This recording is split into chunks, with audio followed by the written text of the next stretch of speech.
We are Yay! live. Meeting is now streaming live on. Yay! Aloha, internet, across space and time. I love you unconditionally. Welcome to the Corona Conversations. Yay! So thank you all for being here. Thank you all for being there wherever you are. I'm going to be hosting today's Corona Conversation, and I am going to key in a few things that I feel will help keep the conversation flowing and give it some direction.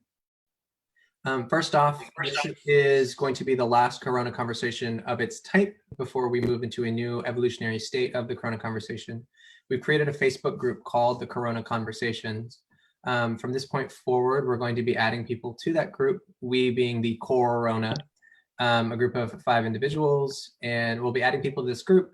We will be each facilitating our own calls and also facilitating a core call where we're going to really be dialing in certain conversations before we move into a new to bring in different ideas and really dive deep into the things that bring us alive, and also what we see as being ideas and concepts that can really bring about some massive change throughout the collective. Yay! So today's call is story sharing. Story sharing is something that is really near and dear to my heart.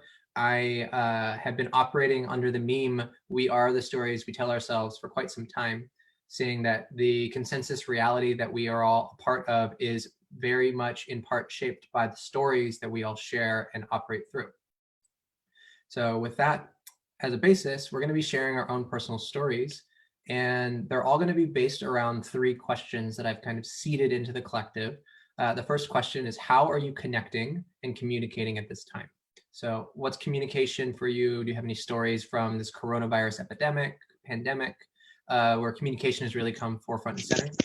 Second question is, what are you doing, preparing, or dreaming of at this time? So this is more of an action-based question. Do you want to share about the skills that you're cultivating? Do you want to share ways you're organizing your community? Anything that wants to come through in action or dreaming space, bring it on. And the last question is, what do you need at this time and how can we support those needs? So if there's anything at all that you are feeling you need or you're seeking, share that and we can collectively come together and maybe find solutions for you. With each share, I'd like to also leave time for intentional reflection space if you are open to that. So we'll have a share and then we'll all be able to reflect for a while and see where conversation flows until it feels ready to jump into the next story share. And before we totally get started, I would like to share 3 communication tools that I have found in my experience to be so vital to fostering healthy and flowing communication. The first one is owning your own experience. So I strongly encourage everybody to speak from I statements, so speaking your own experience. This really, it keeps projection at bay and also keeps us very much in our own experience. So it's telling your truth, and then we may reflect from that and gain really what there is to share rather than getting into the projection. And also in that, this has been a theme in the Corona Conversations about limiting belief shares. As in, if there's something that you're wanting to share and it's based in a belief, if there is a way that you can ground that into an experience that is verifiable in reality rather than something that is in the realm of belief, that would be really beautiful. And if I start hearing things, or anybody else in this container starts hearing things that really are starting to sound like beliefs that are ungrounded or in some way, I empower you to ask questions about that. And to do that, we'll get into hand signaling. So we have this beautiful audio and visual feedback, and so often only the audio part is utilized. I really love the concept of using hand signals as to deepen the embodied communication that we can use in this vector. Yeah, and so Robert just demonstrated one beautiful hand signal. This or this, any kind of twinkle fingers, is an affirmation. If you're really, really loving what's being shared, that's a beautiful way you can share affirmation without having to interject your voice into the conversation. Another way to do it, I love this one, going back and forth, quick pointing. If there's a really quick share that something's coming alive, less than a sentence even, this is just something that's coming alive. If you want to do that, you can do this. And if the speaker sees that, they can let you bring in that idea, bring in that comment, bring in that concept, or they don't have to. So don't take it personally if someone doesn't want you to share in the middle of their story. But if it does, also be very mindful, keep it short, and please keep it associated with what is being shared. Yeah, and another thing too, if you're feeling just completely disconnected from what is being shared, it's getting into some area that you feel is getting into heavy belief that is not feeling inclusive. This is the one I'm going to do, thumbs down. And if someone puts up a thumbs down, that's a strong signal that something needs to shift. I may jump in if someone else wants to address that. We can address that, kind of clear the air, and then get back to the share or move on. So those are the hand signals I wanted to share. There was one other thing too.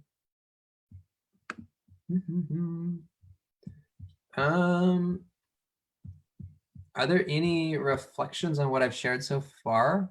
Oh, deep listening. Last thing, deep listening. So I really empower everyone to practice deep listening. So when one is speaking, everybody else in this container is listening and taking in their words, not preparing to share something new. And I also really empower, when we get into the reflections part, which will be more of a flowing conversation, to allow a full breath in before jumping in to share anything, giving that space. So if there's multiple people who want to share, rather than someone just jumping in and speaking over somebody else who might have wanted to share as well, if we take a breath together, I see the natural flow of the conversation to come out more organically. And I saw an interjection from Aaron Gabriel Hanuman. What would you like to share? I was just wanted to add to the like thumbs down, just really to encourage us to not take that as a personal attack, not take it as we're doing something wrong, to utilize it as an opportunity to recognize there's an opportunity for growth, or there could be like the thumbs down might even be someone's projection. And so like inviting that, like, just because someone's thumbing us down doesn't necessarily mean that we're doing something wrong. It means somebody else is not really vibing with what we're saying, and they think it's not harmonious in the container. And so we can use that as an opportunity to dive into why that person thinks it's not harmonious in the container, and sort of explore where that is in the whole. Beautiful. Thank you so much for sharing. And that just brought alive something in me. I felt when I did the thumbs down, that was a little strong as a hand gesture. I'm going to modify that. So if you're feeling like maybe the share is going off in another way, let's do this. I have a deep question to ask. So we're modifying that. And that will inform the speaker that there's something that needs to come up to clarify so we can all be in coherence. Yay! All right, so I'm going to go ahead and open up for introductions before we go into the story shares. This is going to be super quick. One word or one concept, if it can't come out in one word. Share your name, your location, and how you are feeling in one word or concept. And I'll go ahead and start. My name is Michael Murphy.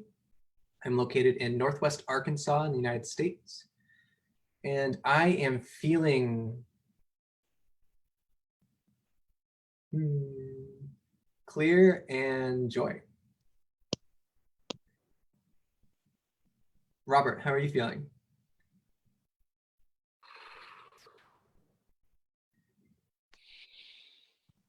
I am feeling connected. There's a sense of loneliness that comes from being in a room by yourself, but connecting with people across the internet is always a good remedy for that.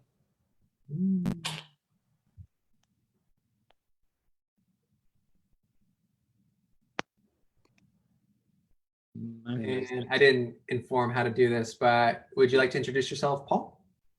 Perfect. Okay. Hello, everyone. I'm out in the forest, so I don't know how good my service will be. But yeah, I'm Paul Karpenko in the North Woods of Green Bay, Wisconsin. And the one word that would describe the current state of being is flow. Just flowing, listening, flowing, listening to the flow. Thank you. And Mandy, would you like to introduce yourself? Hello, my name is Mandy Handley, and I'm currently residing in Tampa, Florida. and I'm feeling great and excited. Thank you. And Aaron Gabriel Hanuman. Cool. My name is Aaron Gabriel, and I'm feeling excited and curious. And I'm also currently residing in Tampa, Florida. Yay, thank you all so much.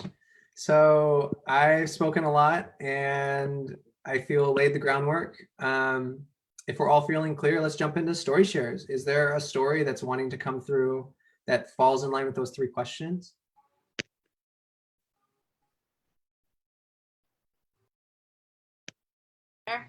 Yay!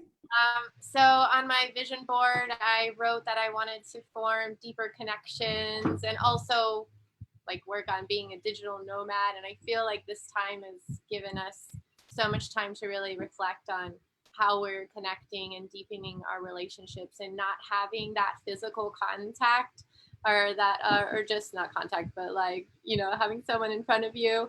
And so it's just really got me to push myself to like call people more, do video chats more, and just connect with people that are important to me. And so I'm really grateful for this shift and this push. Thank you. I guess I have a story as well. My story, it kind of, can everyone hear me? Yes. Okay. Is the connection clear? Yes. Okay, great. Okay. Thank you to the cellular towers. My story has been a lot about like the mission that I'm like uncovering for myself. Like mentally, sometimes like it seems like it's high level, like in terms of like spiritual work. But then it gets back to just doing like pruning at the local parks and just like volunteering in my community, just cleaning up parks and disc golf courses, which I'm currently at. Just played around with disc golf, and just like pruning and cleaning out fairways and um, pruning trees and that sort of thing. So this time it's kind of allowed me to like maybe get into sectors or like little missions that like seem insignificant, but they're actually like really important to me personally. And just kind of going through the stages of being available to my community. Even though I can't be there for everyone, but I can clean up our parks a little bit because they're quite underfunded and quite underworked, and I can do a little bit of work out here. And I feel like for me, if I see somebody walking on a path that I made, I'm like, yes, that's like my mission is done. And sometimes the mission doesn't feel like high level, but for like me personally, I think it's all about grounding in and finding that personal satisfaction. And I've seen a lot of you on Facebook, like AG, you're doing your morning Tai Chi, or someone else is doing their world global meditation, or someone else is doing their like laughing yoga.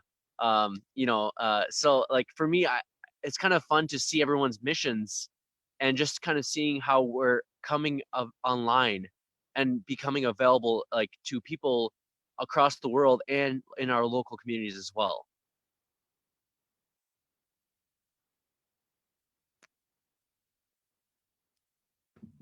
Thank you so much for sharing. Does anybody have any reflections that they'd like to share?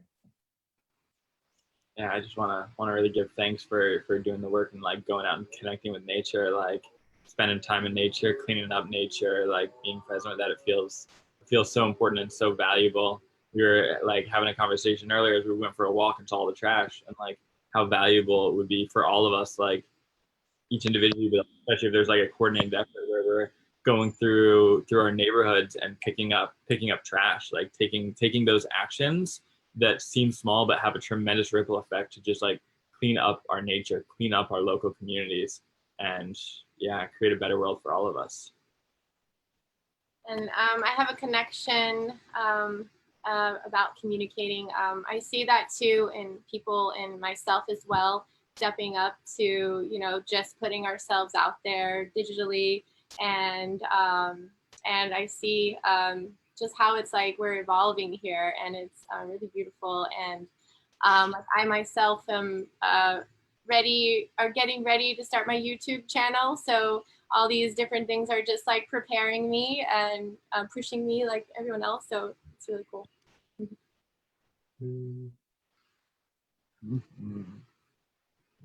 I have a reflection to share too. Gratitude is really the feeling that came through. Thank you for doing what excites you and brings you joy, Paul. I see that finding joy in one's actions is one of the most important parts of life. And I also see like at this time as a really beautiful opportunity to jump into that and to really rise into that. So the words that are wanting to come through is I see you and you are doing exactly what you need to do. So thank you.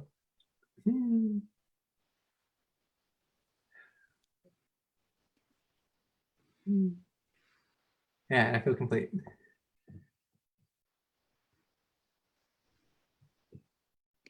Any other reflections? Any other stories?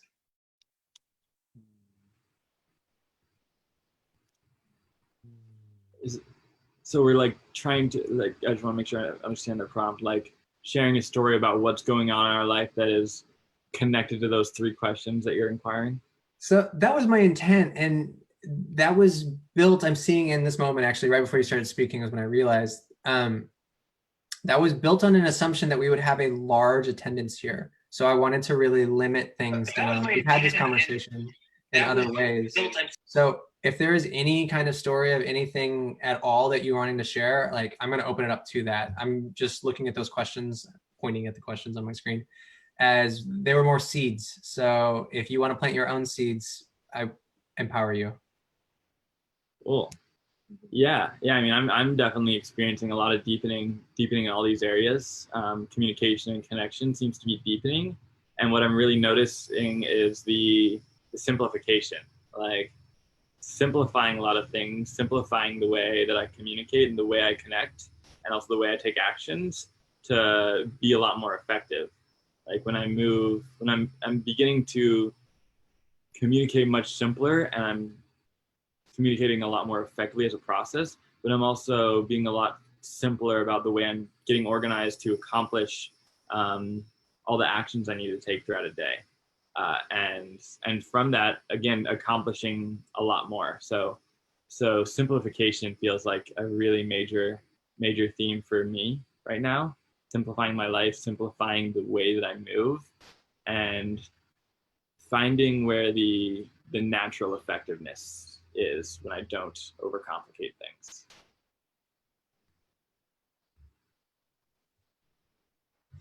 Reflections? For me personally, I feel like my communication is actually slowed down in the digital world because in December I graduated college, and in January I was just, I was already in quarantine. I was done with school, so I was already basically in quarantine, and I was just going crazy, and I wanted to keep outputting stuff, and so I, was just kind of just writing articles, and just I was still in that school mode. And then February hit, and then that's when the corona really hit, and I'm like, oh, I'm gonna be here for another month. And then March hit with mandatory quarantine, and I'm like, oh, I'm gonna be here for another month. So it was kind of interesting, just like how much I had to say in January and February, and then March hit, and now it kind of got to spring, and I started wanting to do stuff. So it's kind of been just interesting because I've been just trying to do more things like in the physical, and even though my environment is difficult to, like, I probably met more people this month than I probably have like ever, honestly. Just because there's disc golf there's trail volunteering, which I like. People have been coming up to me and just thanking me. I've been making conversations with them. Like we've been doing the whole social distancing thing. And like I have a real big push. Like I've never been like really present with my physical environment because I've just been like, it's Green Bay, it's cold, it sucks. But it's kind of interesting because now that spring is here, I'm kind of embracing that physical reality and trying to really make art in the physical, and whether it's through conversation, it's through building a bench like for somebody to sit on, whether it's teaching somebody some disc golf, a young student, a young kid who their parents are just taking them on a walk and they're like, oh, what is that? What is disc golf? So it's kind of been interesting that I've felt a really big call to be here present in my community, to go on hikes and to feel like I'm doing some kind of grid work. Even though it's a really difficult environment and I've lived here most of my life, it's kind of interesting that this whole Corona thing is actually, I've seen so many transformations in my community. It's just incredible.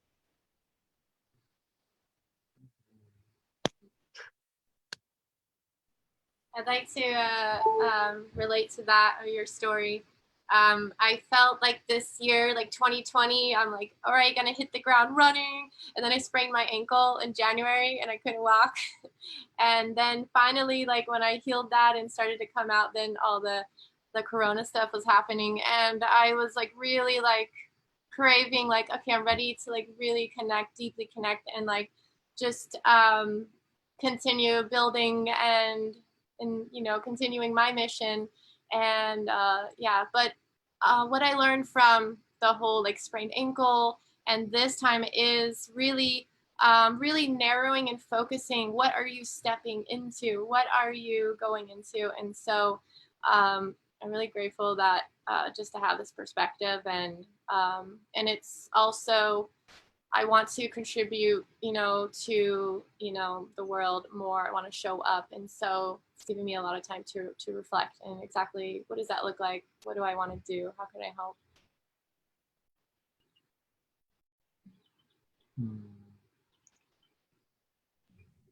So I'm having a reflection wanting to come up from what AG had shared about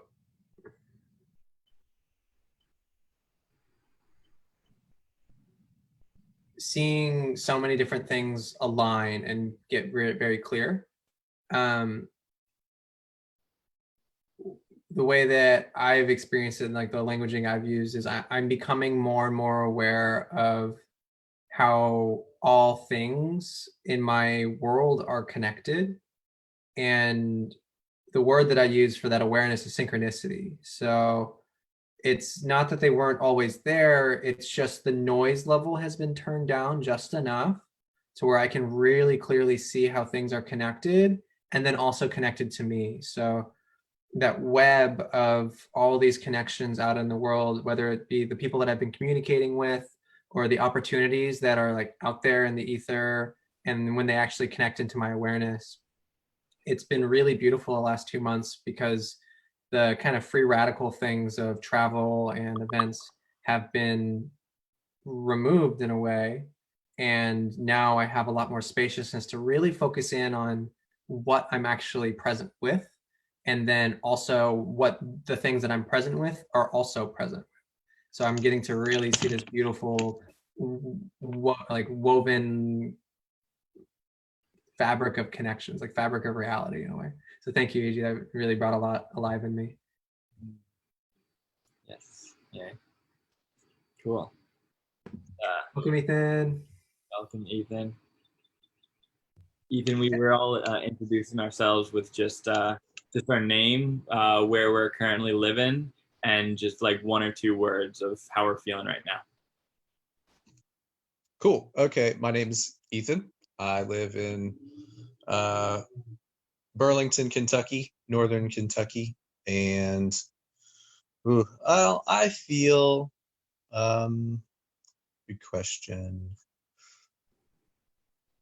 I feel a little like I feel good, but also if I'm being super present right now, I'm feeling a little tense and a little like, just I guess tense, but not in like a terrible way. Thank you. Yeah. Thank you for you're welcome. sharing.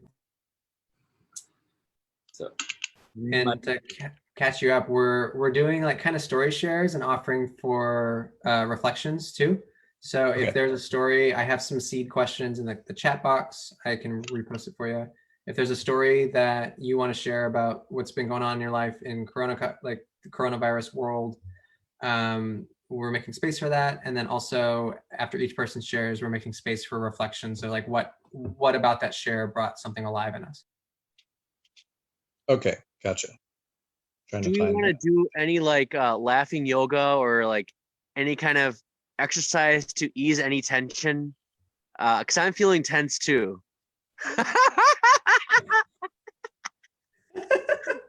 Yeah, let's do a coherence moment. I'll go ahead and lead.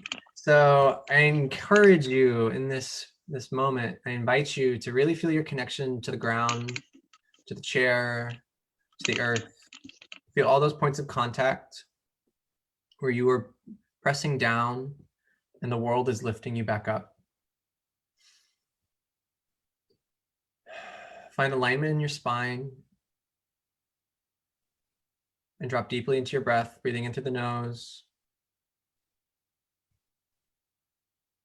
and out through the nose. Feeling your belly, your chest, your full body expand with every inhale. And releasing out on the exhale.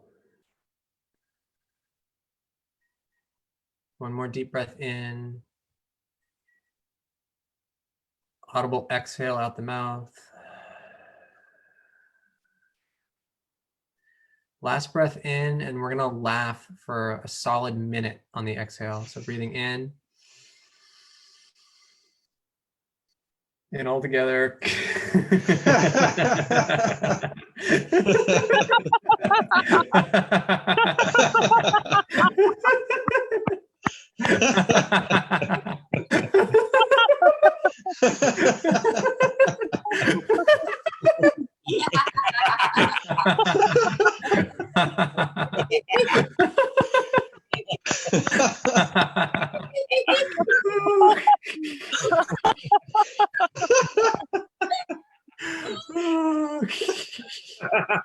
Oh man, I love you guys. Oh, thank you. That's so good. Oh my gosh. Allow your breath to return to That was normal. Taking deep breaths in and out. One more deep breath into the nose. Out through the mouth. Thank you, Paul.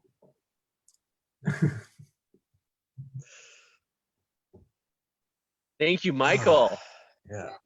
AG, and Ethan, Andy. and Robert. We lost Robert. No, Robert, come back. That was awesome. That was so good. Wow. Does anybody have a story that they want to share? Anything wants to come through? Could I ask a question?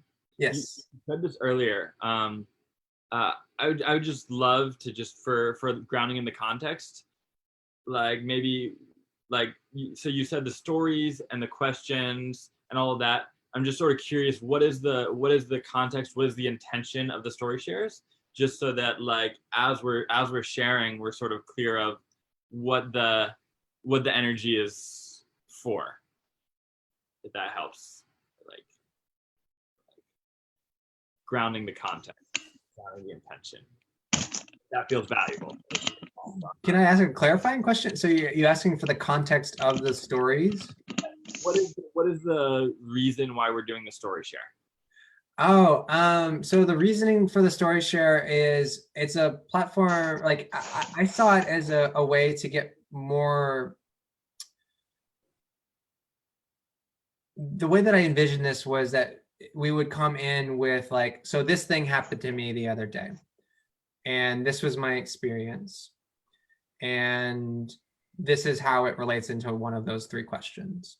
That was kind of what I had in the vision space. And thank you for bringing that question up because, yeah, and I think we could maybe collectively come into more coherence on that, or we can drop it too if it doesn't feel in alignment. I love that. I can share sort of in the story space what I'm experiencing through all of this happening. This like simplification is so much less identification with the story. I'm like, that thing that happened yesterday, I'm like, cool, that happened yesterday. Now this is happening in this moment. And so like, yeah, that's sort of my experience with it, is a continual like disidentification with everything that's happened and just really being so present with the moment to moment experience.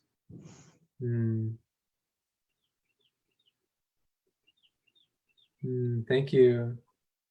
I'd like to agree as well. I feel the same because it seems like every day there's like new information or new regulations, or like, so it's like really bringing us in the moment. Like what can we do now? Like that feels good. And so yeah, liking this time. And same, I would agree as well. For me personally, it feels so dreamy. Like lately, my dreams have been stellar. Like my real life has become a dream, and I'm also waking up from the dream, but also enjoying the dream. So it just feels very dreamy. I don't know. That's awesome. Yeah, no, I think I have a different I guess perspective right now because I'm still working. And I mean, it's funny because my job I don't consider essential. I'm just like watering and like taking care of people's lawns. So it's like, oh, well, I'm called essential, but it's like I would rather be planting a garden in someone's lawn than like tilling up and taking care of a bunch of green grass. But it's got its benefits. So in, I guess, contrast to what you guys are saying, I'm in a space where I'm being pulled almost literally because the machine I'm using is literally pulling me forward. But it's like it's keeping me in action and moving and not kind of keeping me away from being able to pursue some creative stuff, but it's allowing me to understand resilience and like effort in a way. So like, I don't know, I just feel like that's a lot different than what's going on around me. I do have a story though, back to the story part. Do you mind if I kind of share both those things? Like, where am I on topic, by the way? Am I kind of in the It's space pretty amorphous at this moment. Okay, gotcha. One thing I wanted to ask was, does anybody have a reflection that they wanted to share? We had the hand signals come in, but yeah, go ahead and share your story. I appreciate that. So I was at the store the other day and I get out of my car and I notice, it's funny, I get out of my car and I kind of toss my jacket up to like catch it and try to put it on, but the wind catches it and kind of blows it away on the ground. And this lady looks at me and kind of laughs. And I'm like, oh, well, that didn't work out. We kind of connect on that, just the absurdity of that moment. And I put my jacket on and I noticed she's kind of just very, very slowly kind of shuffling along. And I can tell she's not like in pain, but she's certainly moving very slowly. And so I strike up a conversation with her, and her name was Brenda. And we're kind of just walking together. We're kind of just sharing a little bit of each other's lives and letting a moment come in. And it was just a nice little connection. And she shared with me that her husband, it has cancer and he's going through chemo, and he also has diabetes, and she's had a stroke in the last year. That's why she's moving so slow, and her kids are away and they live in other towns. And I get to this point where I'm like, wow, I mean, I'm feeling pulled to offer some kind of service. Like I asked her, I was like, would you accept my phone number if you needed anything? You could call me, and like my family can help you out if you need me to run to the store, if you need anything at all.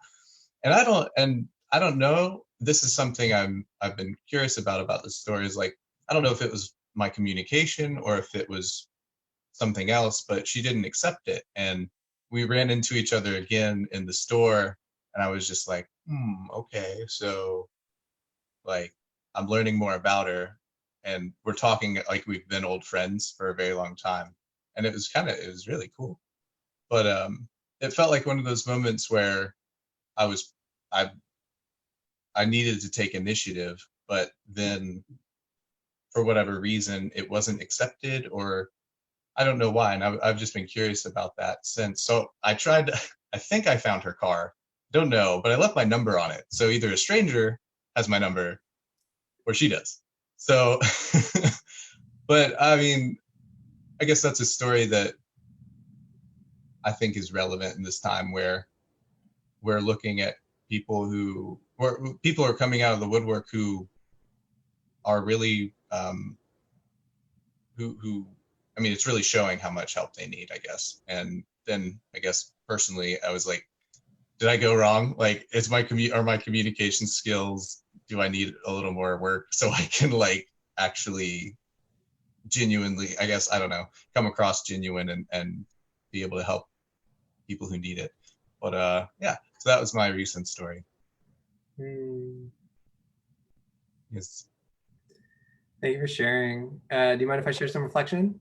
Absolutely. Yeah. Yes, please. I guess it starts with a question. How do you feel about that interaction?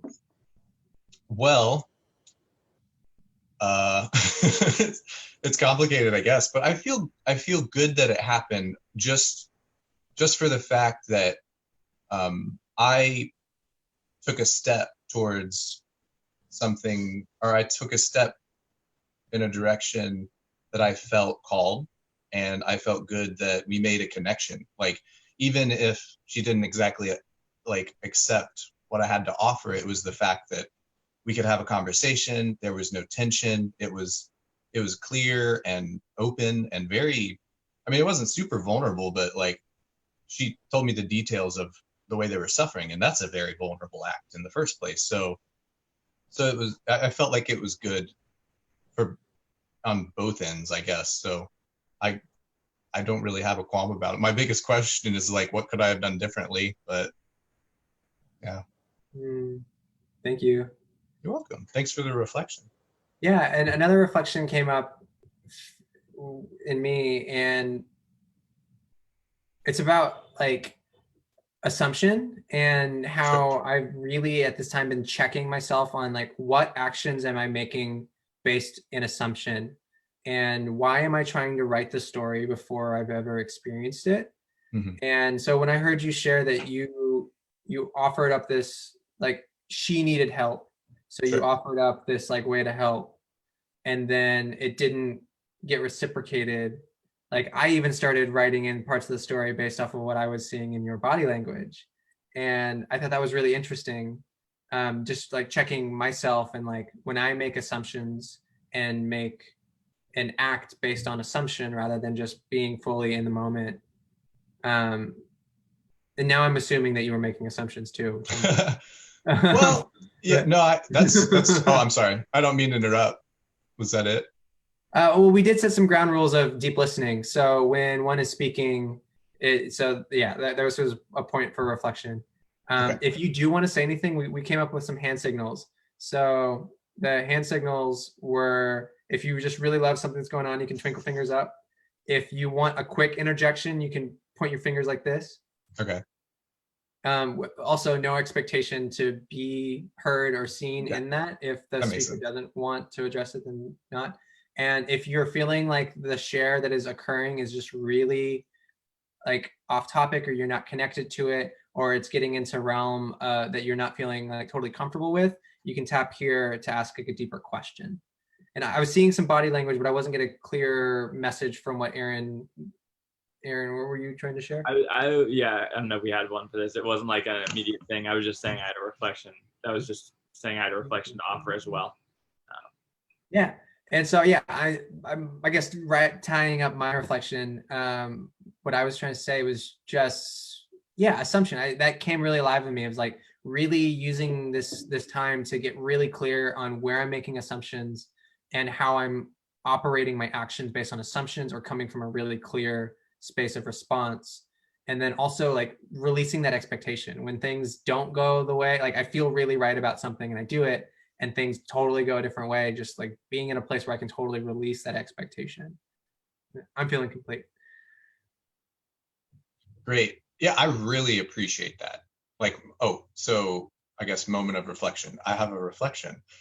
So I really appreciate that because I did feel that as well, especially like as I was offering it, I was like, am I being presumptuous? Like, you know, so and it's interesting because I could feel my I guess beliefs kind of taking over in a way where I was like, okay, so this person is sharing something that's vulnerable and they sound like they're in a vulnerable place and my beliefs are telling me that I should help.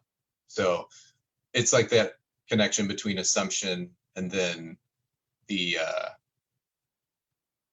structure in which we kind of pursue those assumptions, I guess. But I really appreciate you bringing that up because that's something that was on my mind as well. So.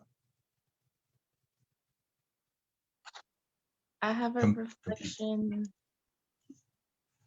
Hello, guys. I just want to offer up a reflection on that. Thank you for sharing that story. I think it's important that you recognize that you stepped out of your comfort zone and acted on an intuition. And even though she didn't accept the gift, you planted a seed there. She saw a little bit of like, faith in humanity at that point.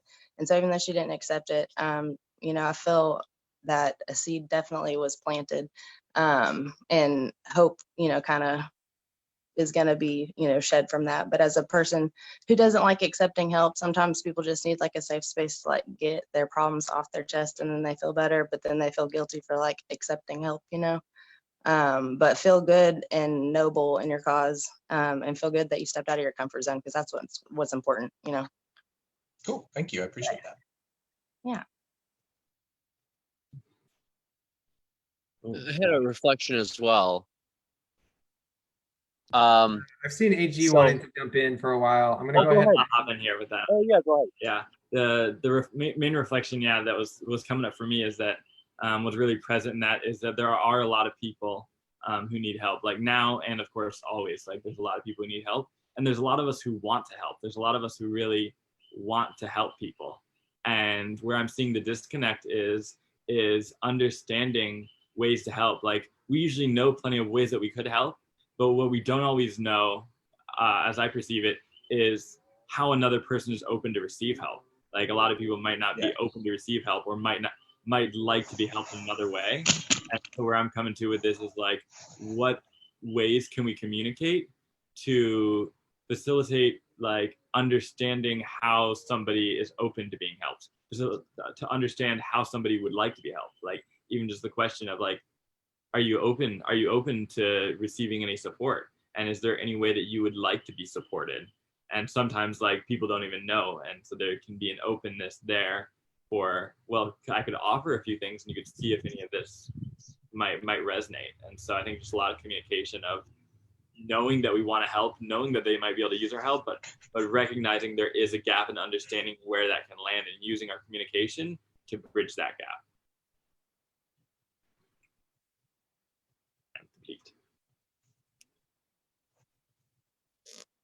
Quick thing that came alive in me hearing that was just directly asking, what do you need? Like, is there anything that you need? And letting them come forward and say, rather than like, oh, I can help you in this way, asking what their needs are and then like seeing. So yeah. Cool. Paul, you said you wanted to say something? Oh yes. So it's very interesting because I've lived my whole life very extroverted. So whenever I'm at for example, a grocery store, coffee shop, I always try to find any way I can make a conversation. And I usually find it's the best conversations are like older folks who are always keen to conversation, or even younger folks, really anybody. And it's very interesting because I feel that moment of contact, there's like something that happens. There's like a portal that opens. I call it the portal possibility, because they could be, you literally like, they could be somebody that lives in your neighborhood that you've like never connected with, or it could be a local sheriff that like it'd be good to know, or it could be, you know, really anybody. But it's very interesting because I always try to be the one that opens up that conversation. Only a few times in my life has that been returned, where I've had people that have come up to me and tried to make conversation, tried to be of support to me, and I can personally say those moments have been life changing. Those moments have been literally life changing, because the whole trajectory of my life has changed. Where I was just, you know, going down my path, all of a sudden there was something that came that was something that was a message. And I think that if we can allow the, I would say, in my personal opinion, the spirit or whatever higher power to to soften our hearts, to open our hearts in those moments of communication, is where a lot of potential and possibility can come. And I honor those moments and I look forward to them, and I will continue to do them for the rest of my life. And I think that's amazing. And yeah.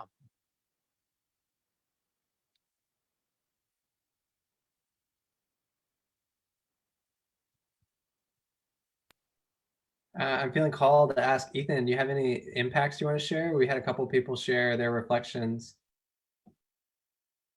kind of how those things land, or did anything shift in your experience?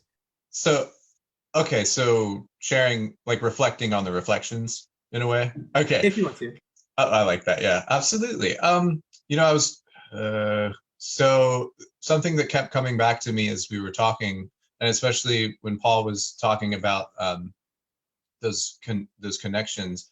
I find that the spontaneous ones have been the most impactful for me.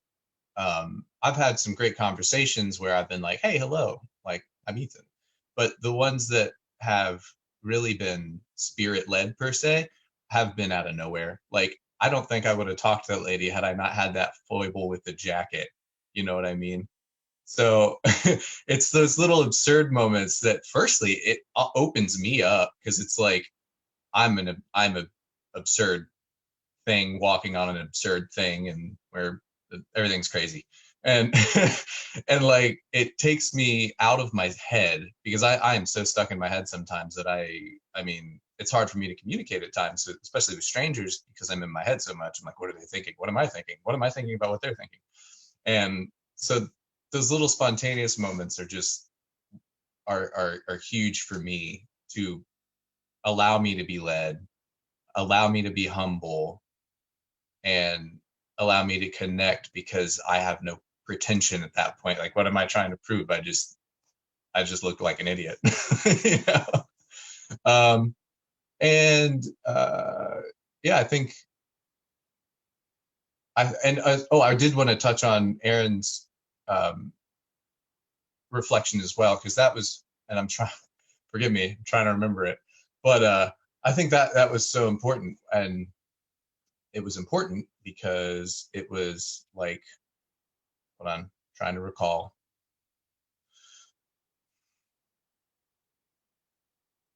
The importance of understanding what they need and allowing them to kind of tell you. You and Michael, or Aaron and Michael, both kind of, hold on. Hey, I appreciate it. Yeah, sure. Go ahead, RG. Come on. Oh, okay. Well, I won't. I'll eat somewhere else. I'm so sorry. Dinner time. Dinner call. Yes, I love you. No, it's fine. Don't worry. I'm gonna let AJ jump in. Yeah, cool. Yeah, love those impact shares, that reflection. there was a thing that came through for me, partially seeded by a Facebook comment, and I wanted to seed this thought. Like we're seeing it from this side, from Ethan's side of going there. But I wonder if we can flip the tables and recognize that we are also that woman. We are also that woman who said no to that help. And so if we are that woman who did not want to receive that help, why is it that we turn away help? And what can we do to be more open to receive help when it's offered?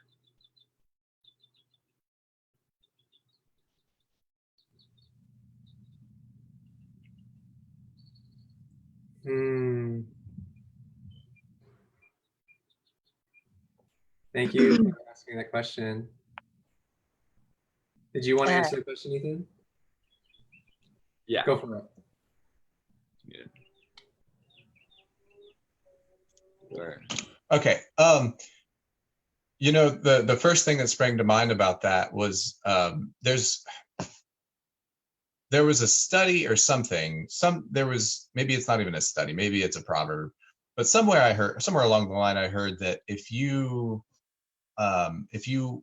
want someone to take your help, if you want someone to take your help, then it's important or necessary, or it's even helpful in facilitating that by being able to accept help. So there's like an exchange where if you show that you're able to accept help, then the other people around you are more willing to accept help from you. And like I said, I don't know where it's from, but it's something I heard along the way, and it just kind of struck me as like our openness allows other people to be open as well. So that's complete. I hear you. Thank you. Lexi. Yeah, to reflect on that, earlier when Paul said that it was like opening up a different dimension or a portal, I loved that, and I resonated with it so much because those moments where I've interacted with strangers, it does feel like magic is occurring. And actually how I found out about the coronavirus the first go around is from a guy that I randomly started a conversation with in Kroger, and I just felt led to, we just started talking about cheese on the cheese aisle. Ended up standing there for 45 minutes talking about mindfulness and being and all this stuff. And so he's checked up on me, brought me masks, and we made like a genuine connection. And it was just like a random moment, but we opened that portal. And that's connected with what was just last said, but I haven't slept in like 24 hours, so my brain's kind of like, meh. So I do apologize if I get a little scraggly, but I wanted to, comment back on that because I thought it was awesome.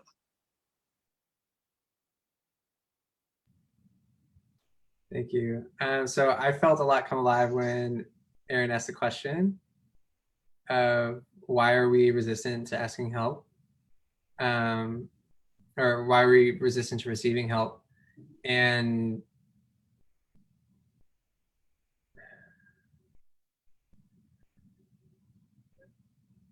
the first thing that came through is not wanting to show vulnerability. Like there's a conditioning that I see, and I know I've experienced it in myself, of not wanting to admit that I need help. And I see that as like a societal conditioning, even where it's like a weakness to need some kind of support from outside oneself. So there's that at play. And then also trust comes in too. In the story that was shared by Ethan about this woman he just met, and he reaching, like offering help to support what he saw as a need. There's kind of like a general distrust as part of the paradigm that I see. And did you want to say something to that, AG? Yeah, it seems we both have. I mean, it's something I've been reflecting on a lot. I've been seeing a lot of conversations that the current paradigm has a fundamental distrust built into it, that we don't trust people. And that's because part of the paradigm is that like we compete in order to survive. And so when we compete in order to survive, there's like a distrust that is built in that because everybody's sort of seen as our enemy. And so I think it comes up to a lot of conversations we've been having in these and different spaces about like this need to be safe, this need to be secure. And so trusting somebody, receiving help from somebody could totally destroy that like perception of security and safety. It's like, oh shit, somebody's gonna come and help me, now he knows where I live. And so there could be all kinds of fears about that. And because of that fundamental distrust in our society and need to be secure, and yet a total perceived like total lack of security, total lack of safety with all that, I think is a lot of why it's so hard to receive help, to ask for help, which is like what you said. It's like, it's vulnerable. It's like, whoa, if I receive help, this person could help me and then they could stab me at the same time. And so there's like that vulnerability of not knowing what someone's intentions are when they're asking about that. That's just what I was going to go into is their intentions, and not knowing their intentions, and then coming up with all this fear, of not knowing. And it reminds me of just like a week ago, I was at a farmer's market and wanted to help a friend out and go get some eggs for him because he was not going out. And so then someone wanted to help pay for my food.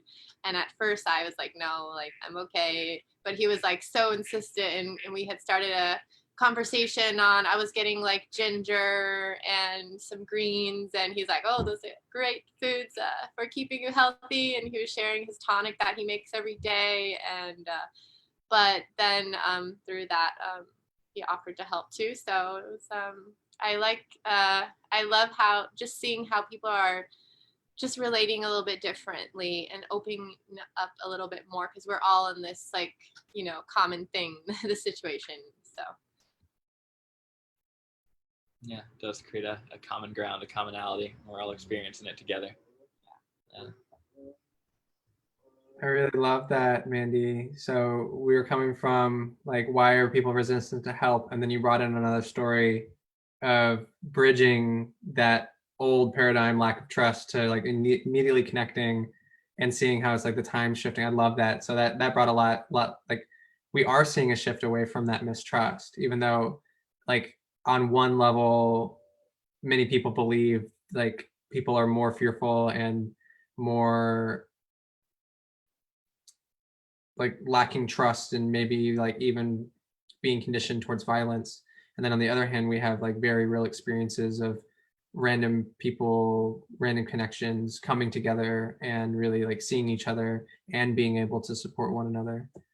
I love that. Thank you for sharing.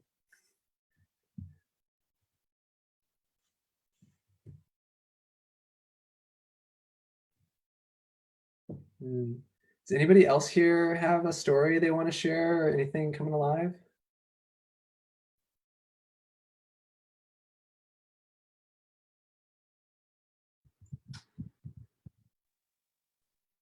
Hey guys, I keep having to go bounce back and forth from Lily, but I guess it's more of a reflection instead of a story of what I've been experiencing. So being working all commission sales job, you're on a constant hamster wheel. It feels like I can make my own schedule, but I feel like when I take days off, I could be out doing and making more. So I feel this pressure to constantly be just doing more and having trouble being still and present. And I might be present in the moment, but I'm not being still in it, if that makes sense. And I'm aware of it. So then my anxiety is even increased because I'm aware that I'm not being still. And so with the corona immense, a lot of people are going through a really negative time, or really confusing time. And I've been very thankful that it's been a very positive experience for me, because I've been able to take that pause from work without feeling guilty for taking off, and I find myself getting anxious that I should be taking advantage of this time more, like I should be creating these masterpieces or learning a new language, or just whatever, because I know that right now is just time. This time is very important and crucial. But the past week, I've been able to actually sit still. And there was 2 days in a row that I wasn't productive. And usually that would kill me and I would feel really bad about myself and anxiety high and just like negative, But I started to find peace with sitting still and not doing the chores and stuff like that. And it reminds me of the Buddha with the flower and appreciating just the life of the flower while it's there. And so I guess that's just a reflection of what I've experienced lately.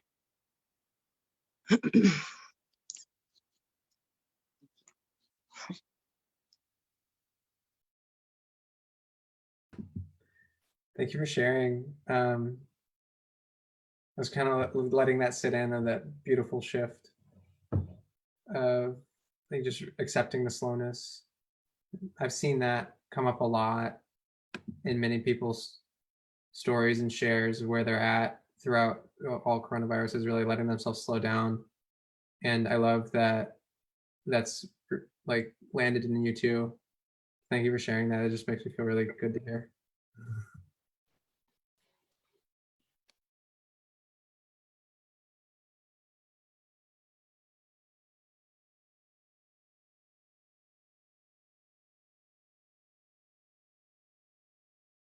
Yeah. I'd like to propose a shift. Could this be like the move? A shift in the next question. Maybe talking about during this time, what are we doing? Or maybe add on, because some have been talking about it. What are we doing, preparing, dreaming? Yeah, dreaming was a topic that was coming up earlier. I was intrigued by some of what Paul and others were sharing in the dreaming space. I love that too. Yeah, let's do that. If anybody has a story they want to share about what you've been doing or what you've been dreaming of, I would love to hear it. Dreamt about Joe Biden and Pokemon. I love that. Joe Biden sent a message of a Piplup in a Pokemon chat, and I was like, that's funny. And I just like sent him a heart or some laughter or something. And then he just sent me like 2 pictures of like Torterra. It was like giant tree turtle. And I was like, all right, Joe. Okay. Intriguing. And I've been dreaming about conversations and everything. So my dreams have been like a lot of what's happening in the world and like fun symbolism we've woven into that, as well as like direct like what's happening in conversations and stuff, like just like presencing stuff, just like, oh, that's an interesting flow. Okay, we can bring that energy into it. So, and my dreams have been fun and present. I was Little Spoon this morning, and so it was like led to some good dreams. Like I just get held like a little spoon, and then I'm just like floating into the most beautiful dreamland.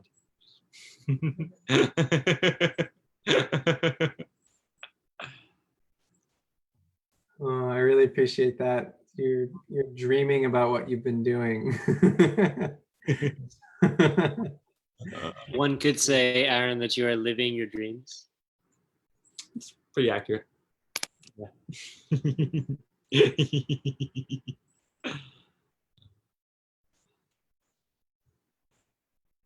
I've been taking a lot of time to reflect on my dreams and learning in like what's stored in my subconscious, what can I learn from these, and so I have a lot of dreams a lot, and so some days it's more clear than others, but a lot of people and connections and relationships, and just using that information in the other dream world. I feel it's like all one dream, and it just keeps getting magical and magical every day.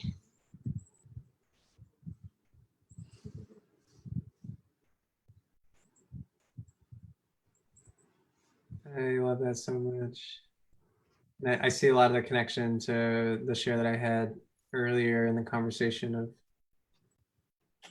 seeing all those connections and how everything's so woven together right now. And that's even weaving into your dream space too. It's really beautiful. We're resonating really deeply with that. Question. So has anybody else stumbled on, I guess a discovery for me is I've realized that I don't necessarily know what my dreams are. Like I don't have a dream. I've just kind of been going like surviving the last 2 years after my dad passed away. And so it's kind of awakened me to the fact that I don't have a goal right now. So I'm trying to figure out how to figure out what my dream is, if that makes sense. I don't know if anybody else resonates with that. Yeah.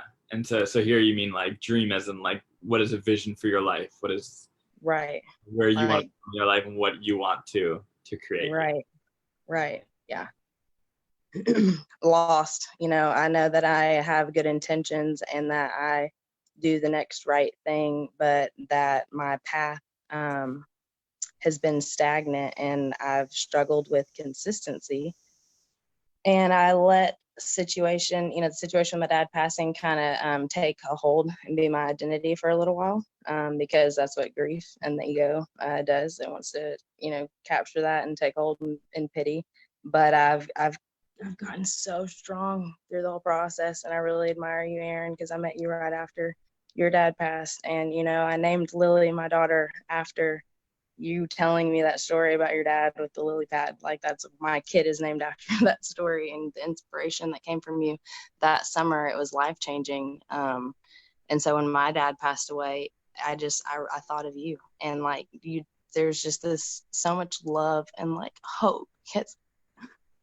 That summer changed my life, and I just want to thank you for being the awesome freaking human that you are. Because the reason that I know you is because Kelly randomly, those moments where you just talk to strangers, my friend just randomly talked to you, and through the grapevine, she brought you to my campsite, and then we traveled the whole summer together and just created, and that's led me to this conversation that's helping me figure out what my purpose and my dreams are, and not just on a superficial basis, but like a deep, meaningful, spiritual, like actually like awakening. I don't know, it's just beautiful, and I thank you and I love you. I love you so much. Yeah, I love you so much. Yeah. I would say there's nothing wrong with not having like a dream, not knowing where we're going is like totally acceptable, because then like it allows us to just be present. Like sometimes knowing where we're going actually is a hindrance because it can take us we can live in where we're going rather than living right here. So I think there's nothing wrong at all about not knowing where you're going. And also it's beautiful to be in the active exploration of like, I wonder what my vision is. But yeah, it's like I don't think it's something you can force. I don't think it's something you can force at all. I think it's just No, definitely not. Thank you. I'm appreciative of this time right now, because it's like I've got the drawing board. It's like I've got my canvas and I've got the paintbrushes and the paint, and I've got the time. The clock is literally like on pause, kind of. And so, but I've been still sitting here not picking up the paintbrushes and putting the paint on the board. But when I have these conversations, it like puts that spirit and energy in my bones to pick up the paintbrush. So it's beautiful what's going on right here. Thank you. Yeah. One of my best friends, Allison, her favorite art form is vision boarding. And her and I and some other friends did a New Year's together, I think 2018 and 2019. And we all made vision boards together, where we like took like magazines and such, just made like sort of a collage vision board, and just sort of letting that creative process flow, and like, cool, what do I want this next year to look like for me? And so I think that's an amazing way to do it. Just like start throwing art onto the canvas, throwing things onto the canvas, and see what sticks.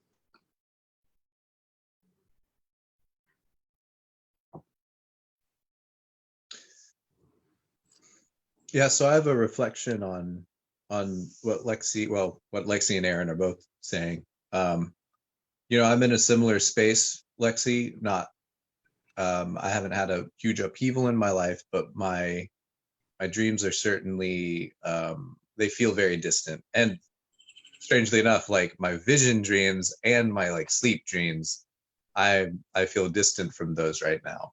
And which is honestly in my life, it's being proven to be very productive, because I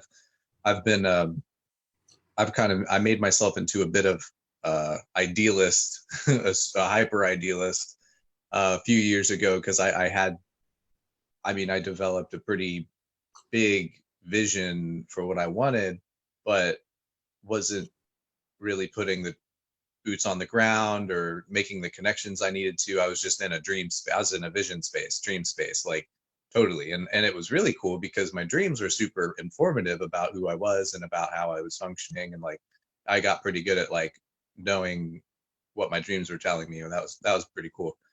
But now I'm in this place where it all feels kind of distant, but I'm instead of dreaming, I'm doing. And I mentioned this in a different space, a different conversation, but I'm in this place where I'm contrasting, or not contrasting, but I'm keeping an eye on how much I'm dreaming and how much I'm doing.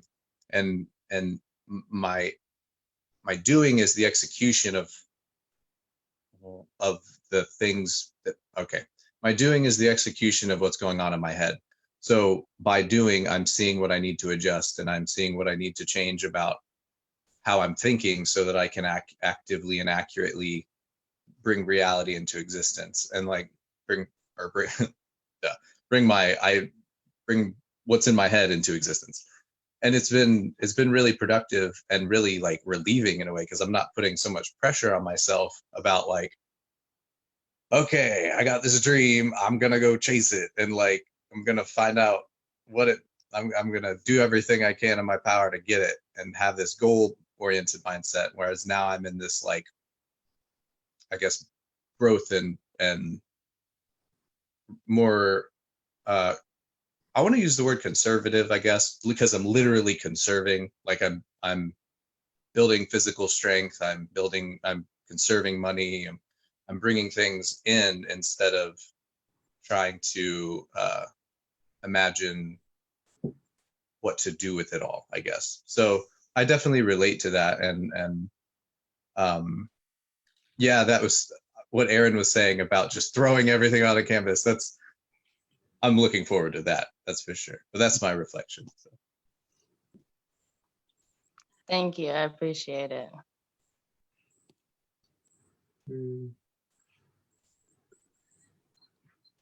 I had a share that wanted to come through for you, Lexi,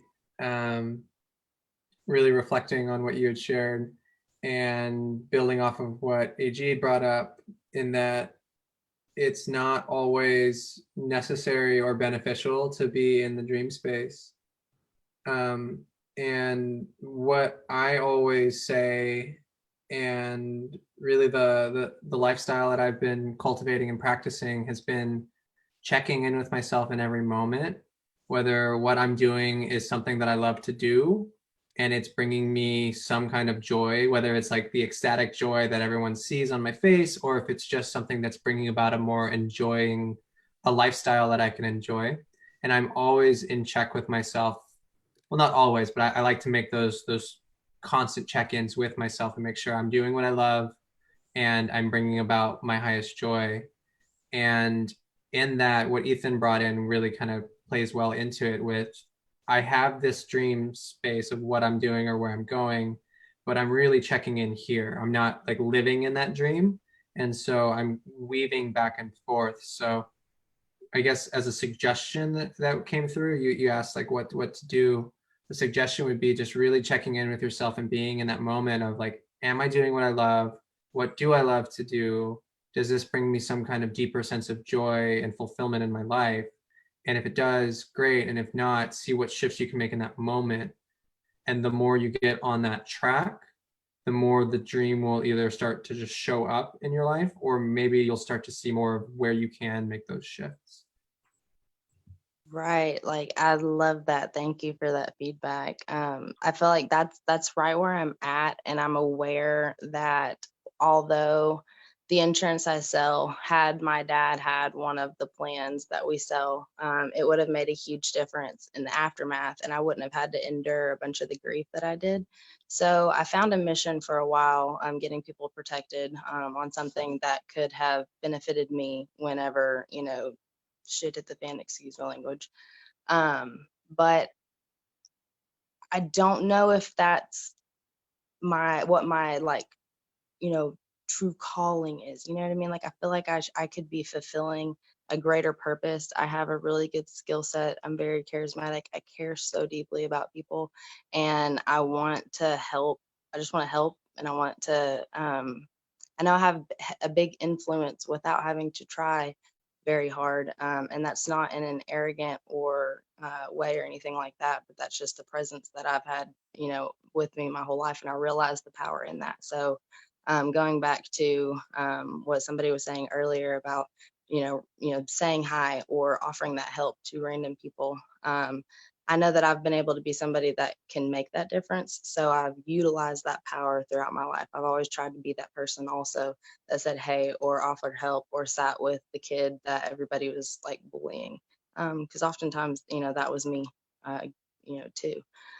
But now I've gone down the rabbit hole and I don't know where I was going with it, but yeah. I'm aware that I'm not fulfilling my purpose. And so that's where I'm like trying to figure out what the next step is on figuring out like where I could better be using my skill set. I have an idea. I wonder how people would feel about doing a little vision share where we sort of go around and do a little bit of sharing what's the vision that we feel we are moving towards or actualizing, something like that. Before we move in with that, and yes. I see that as being very much closer to the intention I came into this call with of how structure the share and the structure the reflection. So yes, please. So if anyone has a vision, like let's hear it. And yeah, I think Ethan wanted to wrap something up before we hop into that though. What you got? Yes, please. Yes, please, please. I feel strongly about reflecting on what Lexi was saying. So Lexi, you said you don't know your full purpose, or you're not like acting out that full purpose, and I have a reflection, and this is how I kind of look at my life. So I hopefully this helps. I feel like I feel like our purpose. Okay, how would you say it? Like I feel like we act out our purpose and we don't know it sometimes. So, well, I can't say but as individuals, we know ourselves to a certain extent. And as we're walking through life, and like you said, you like to be the helpful person. It sounds like you're very conscientious. Like you want to provide for your kid. You want to make sure people are prepared for inevitable things and catastrophe and things like that. And I encourage you, and I feel like it's useful in my life to look at the small things instead of the big things sometimes, because if in my life, this kind of goes back to the vision thing. When I was looking so far ahead and I was on the vision, I was finding comfort in the big vision. I was kind of ignoring the small things that gave me real feedback, I suppose. And I think this is a theme that's kind of coming around. But I encourage you to, take a moment and be like, I'm a mom. Like, that's awesome. That's so good. That is so powerful in itself. And that has a ton of purpose in it that you're acting out, probably without even really realizing it. And I think it's important to understand that our purpose comes through us. And sometimes we just don't have to be overwhelmed with the idea of a big, overwhelming purpose, like hanging over our heads. But that's my reflection on that.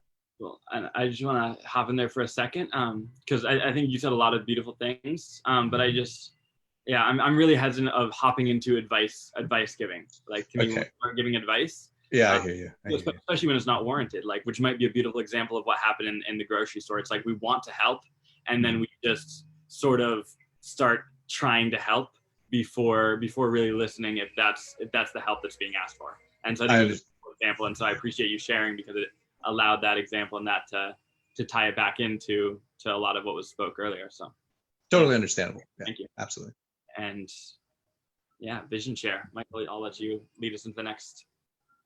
Yeah. Visions. The world that we see. Oof, this is a lot's already coming through me.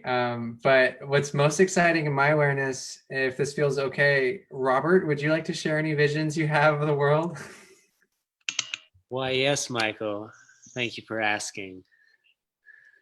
I really appreciate you for inviting me into the conversation. My visions for the world are vast and complex.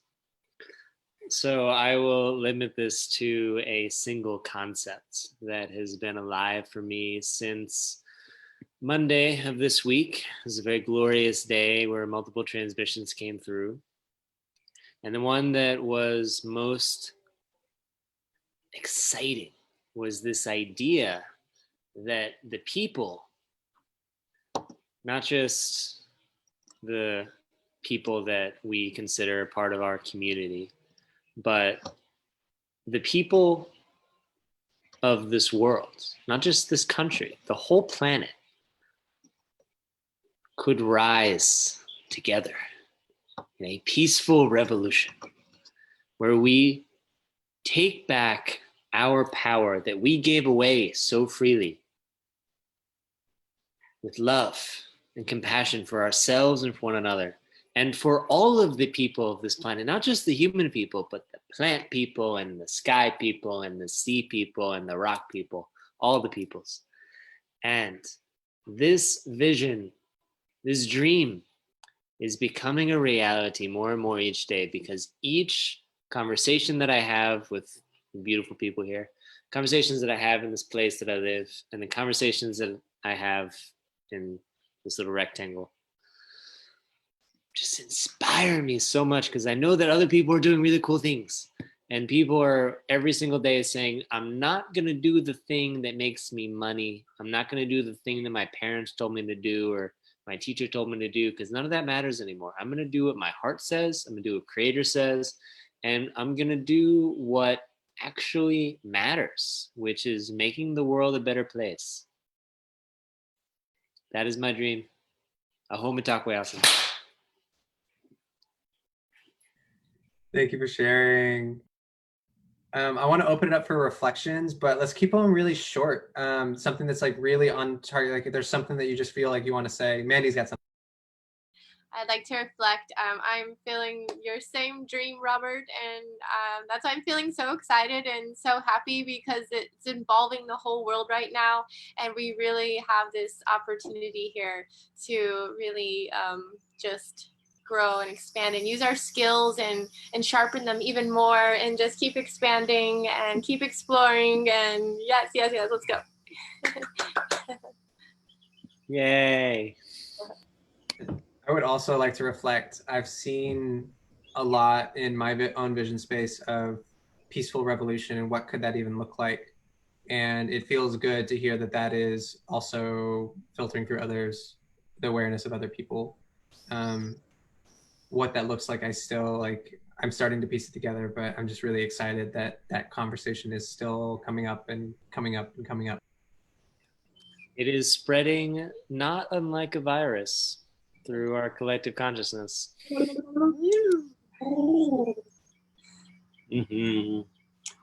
Amazing. I'm going to do a vision share from the Facebook feed, which is Chiefs. Clothe, heal, integrate, educate, feed, shelter, the entire 7 billion or 7.777 billion. Yes. Yes. Mm-hmm. And yeah, for me, the vision is that all of that is humanity living in a radically different way than we're living now, in which it is the cultural norm to honor all life, to recognize that we are all here together and all in this together, and that becomes the norm. And from that space, we fundamentally create a radically different society than what we currently witness.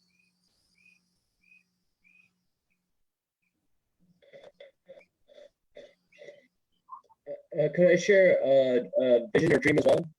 Yes, you may. So, I've actually been listening this whole time. I had left the forest because it was too cold. Now, now I'm back safe. For me, the dream or vision, the dream for me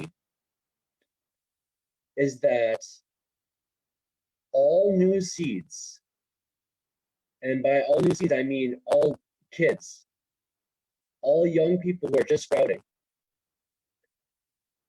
have the open platform for their full growth and full sovereignty for creating the world they want to see. So in that, I'm seeing that kids are able to build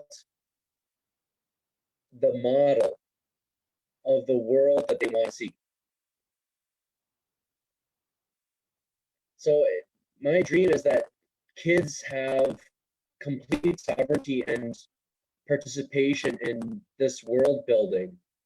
And the world that we want to see is the world that they are going to usher in. So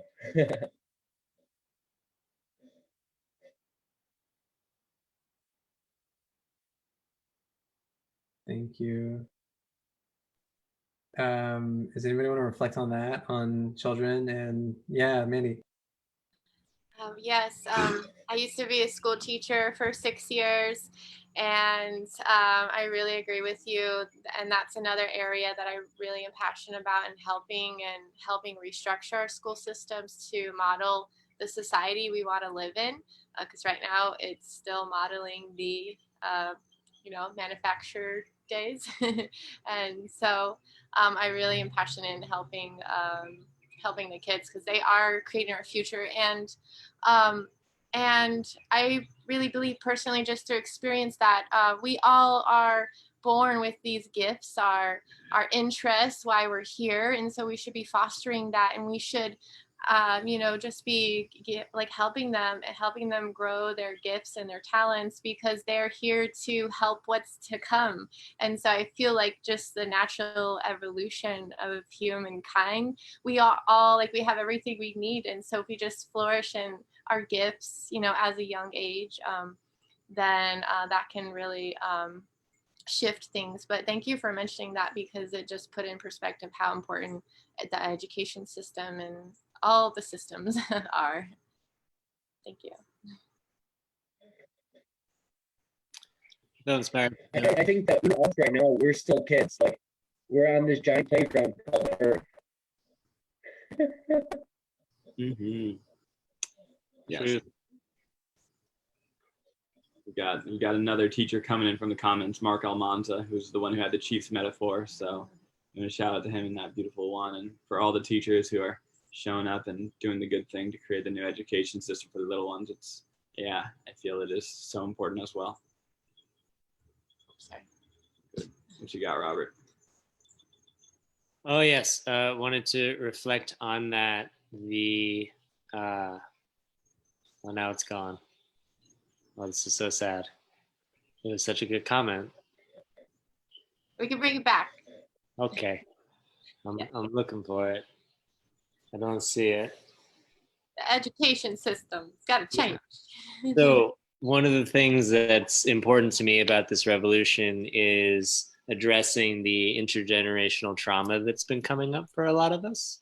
Many of us are in quarantine at this time with family members or people that the universe has just put us near in order to bring up all of our teachers.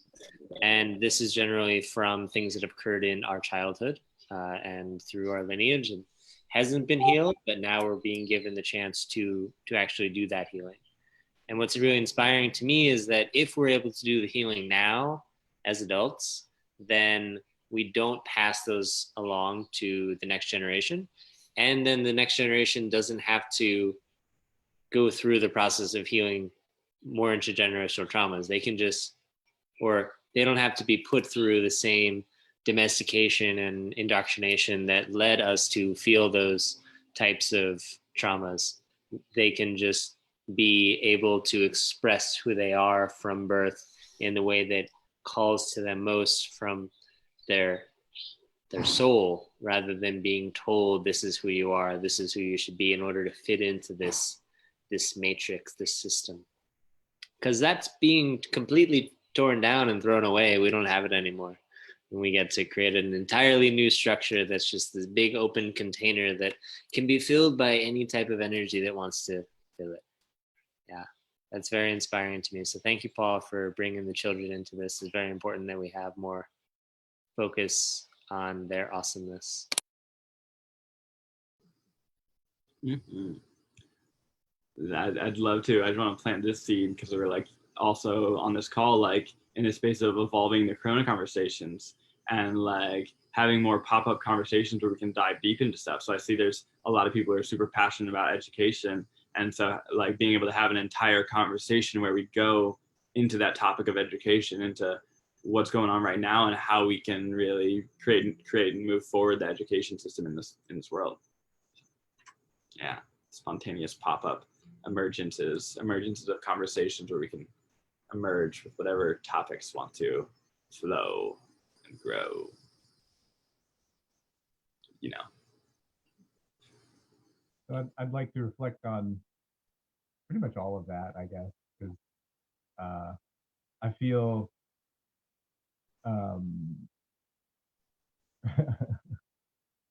it's hard to I want to speak broadly, and all those subjects are like incredibly important to me. And what came to me is Robert was talking, but something that I think ties in a lot of the stuff everybody's visions kind of incorporate is I don't know exactly, but it's coming to me like it's like I feel my vision has something specific to do with like integration, whether it be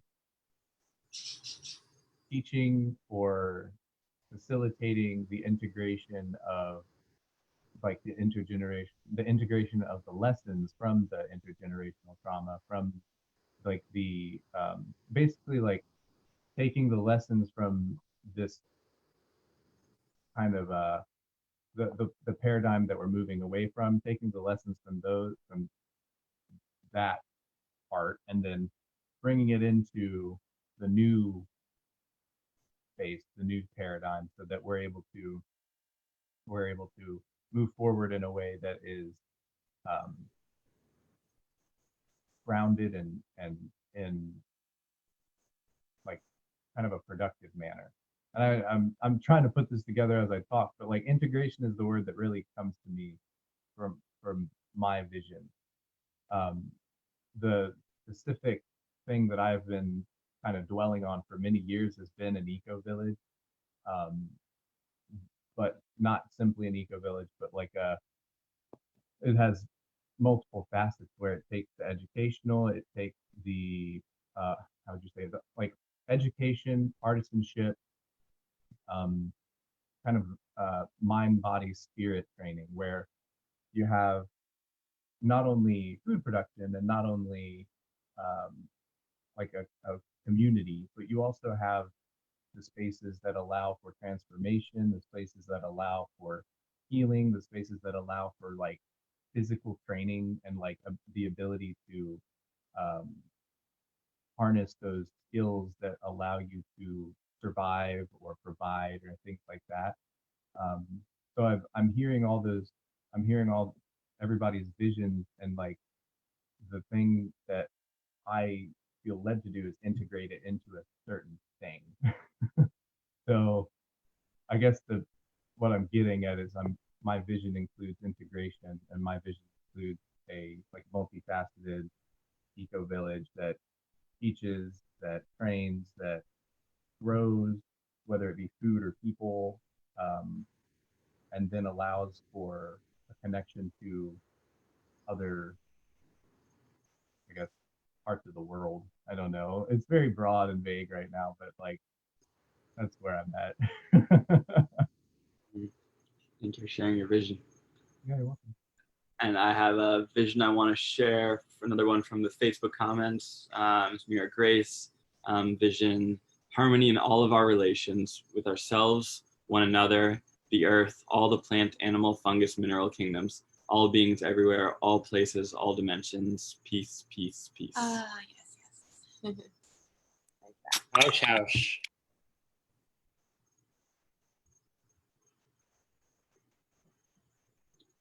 I love that so much. And I've been sitting and hearing all these shares, and I keep finding myself coming back to like, what is my vision? Like, what do I want to share?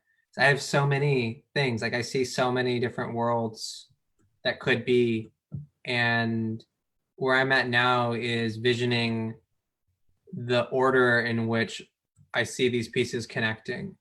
And my first vision that's most present with me at this moment is the relationship to money. And I am in a process now of really deeply finding every way possible to release my interactions with money, specifically like the monetary system. So that in my world, the way that looks is relying more on cryptocurrencies that are grounded in things and backed by things that I see and love. I also see direct barter and trade so much more valuable. There's not that middle vector of money, which money is really valueless the way that I'm seeing it. And so I'm visioning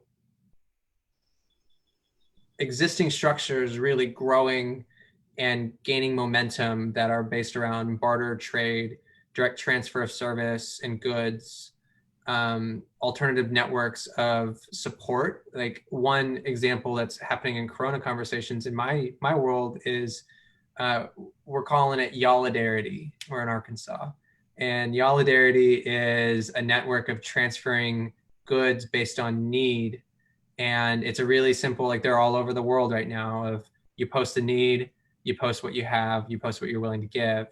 And that is a direct transfer of like a need-based economy rather than a growth-based economy. And those shifts are what I'm seeing already. And my vision is just seeing those not going anywhere, those only continuing to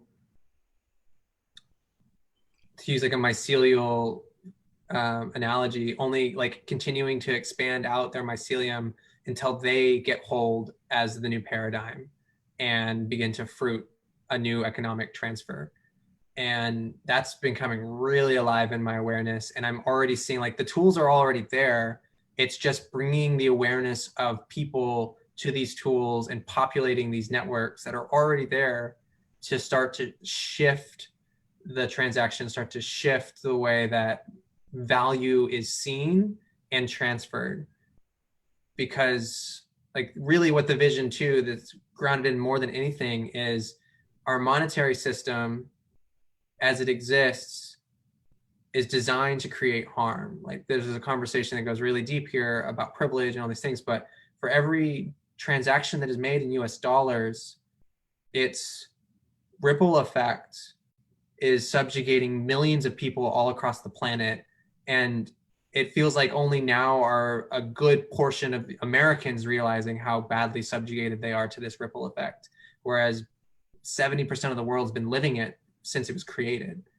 And like even just me saying this is like a realization revelation, like that reveals my privilege in this, but at the same time it's just becoming so real for me and part of my dreaming that I feel like I need to share this with everybody. So my vision is shifting away from an established monetary system into so many alternatives that are already there and reclaiming value as it is rather than value as this valueless vector that it has become.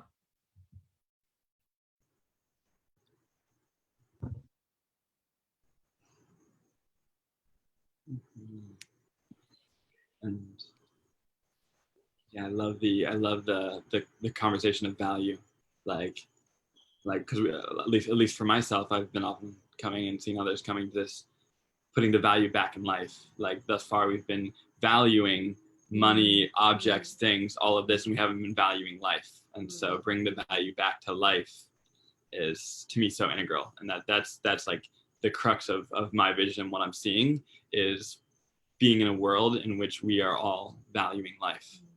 And all life, all walks of life. I love Mary Grace's even the fungi, the microbial level, like, and so that ties into like another passion of mine is the environment, and I really want to be to help integrate switching to systems that are like, my dream is all food is organic. We don't use chemicals. Everything is natural. We, want to, or as natural as possible. Like really having that, mindfulness about it and what we're using and what companies are using and all of that.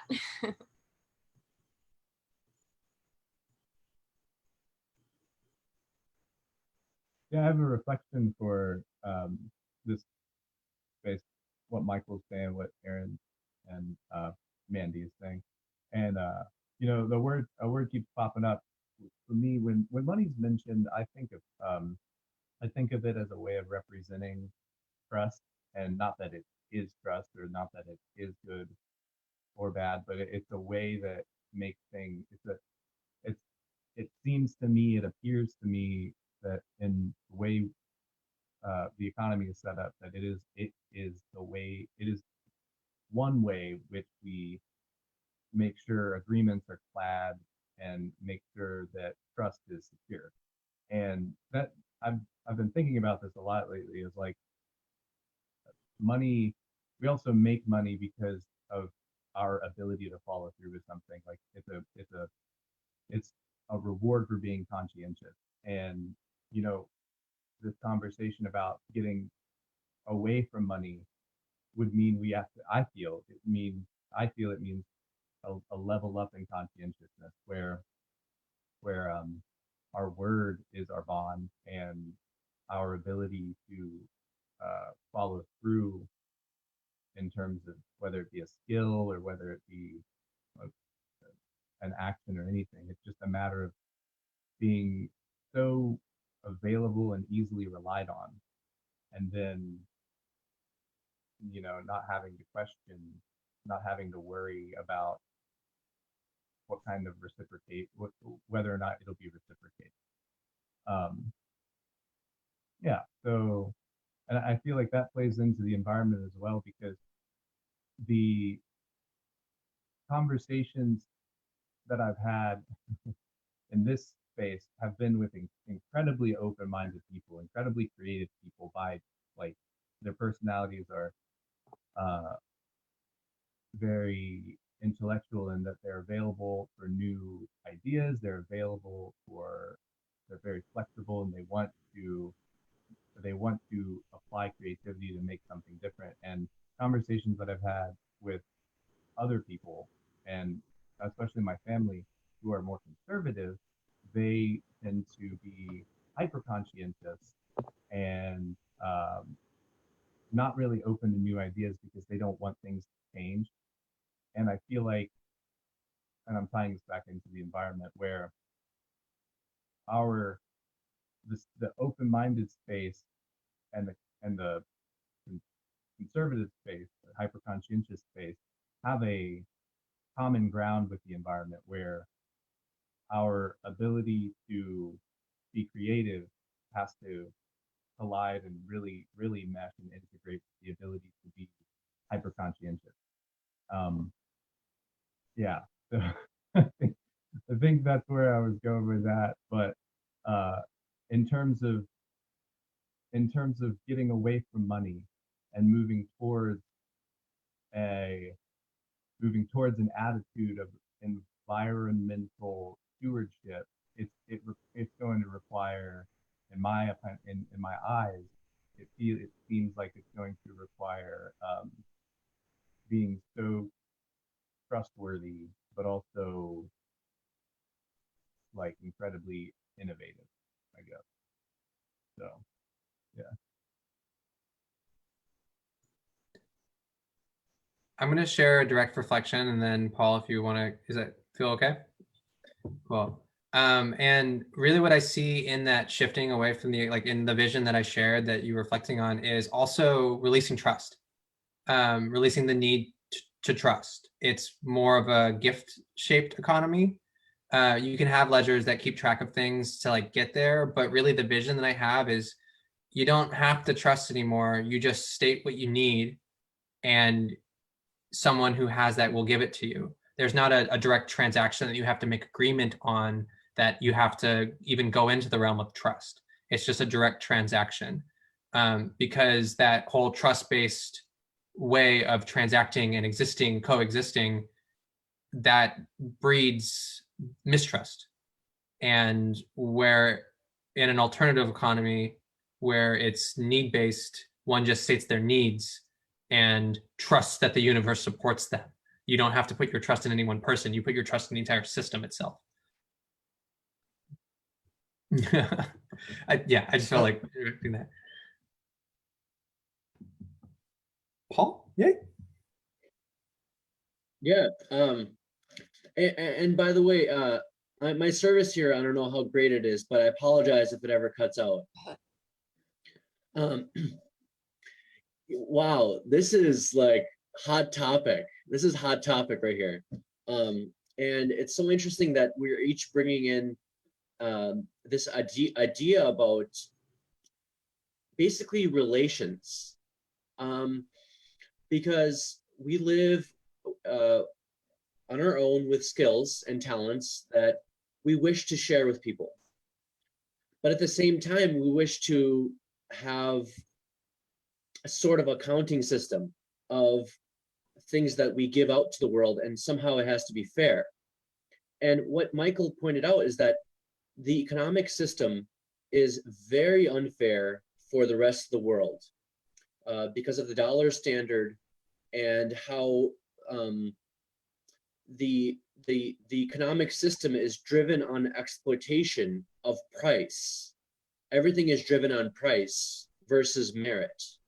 So you buy a food product based on its price, not based on its organic qualities. And that is a fundamental flaw of the monetary system that we all recognize, that we aren't buying what's best, we're buying for price. And price for me has nothing to do with heart. And I think for me personally, and for a lot of us, we're like, what about the heart? What about what's best for each other, what's best for the world?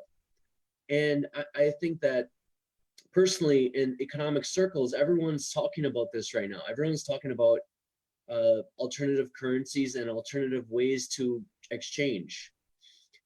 And personally for me, it goes back to merit.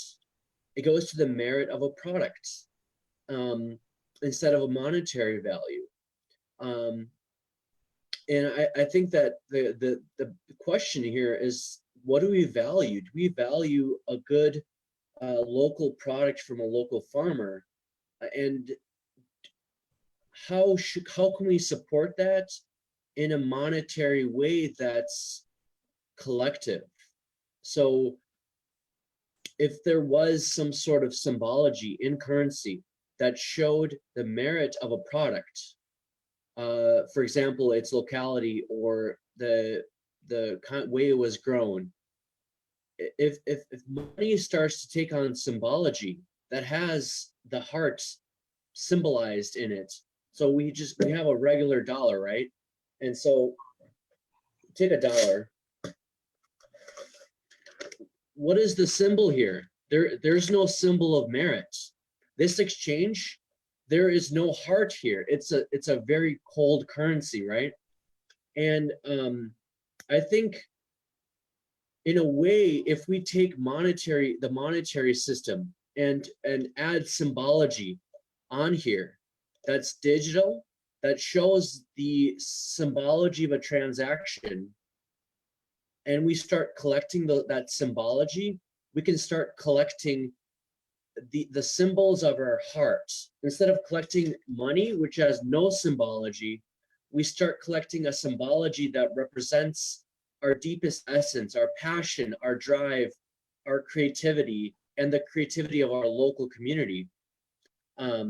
It's such a beautiful question. It's literally the question we're going to be asking for the next 100, 200, 300, 1,000, 5,000, 10,000 years? Literally, it's going to be the question we're going to be asking, is that what's next? What's coming next that shows the color of a product, that shows the merit of a product, that shows all the hard work that went into a product. And I think price is the worst possible thing to base a purchase on, because there's so much more to how much heart is there. There's so much heart in the world. Let's show that heart in a symbology, in a new lettering, in a new kind of exchange system. And I think what, Michael, you're getting at is exactly that. Cool.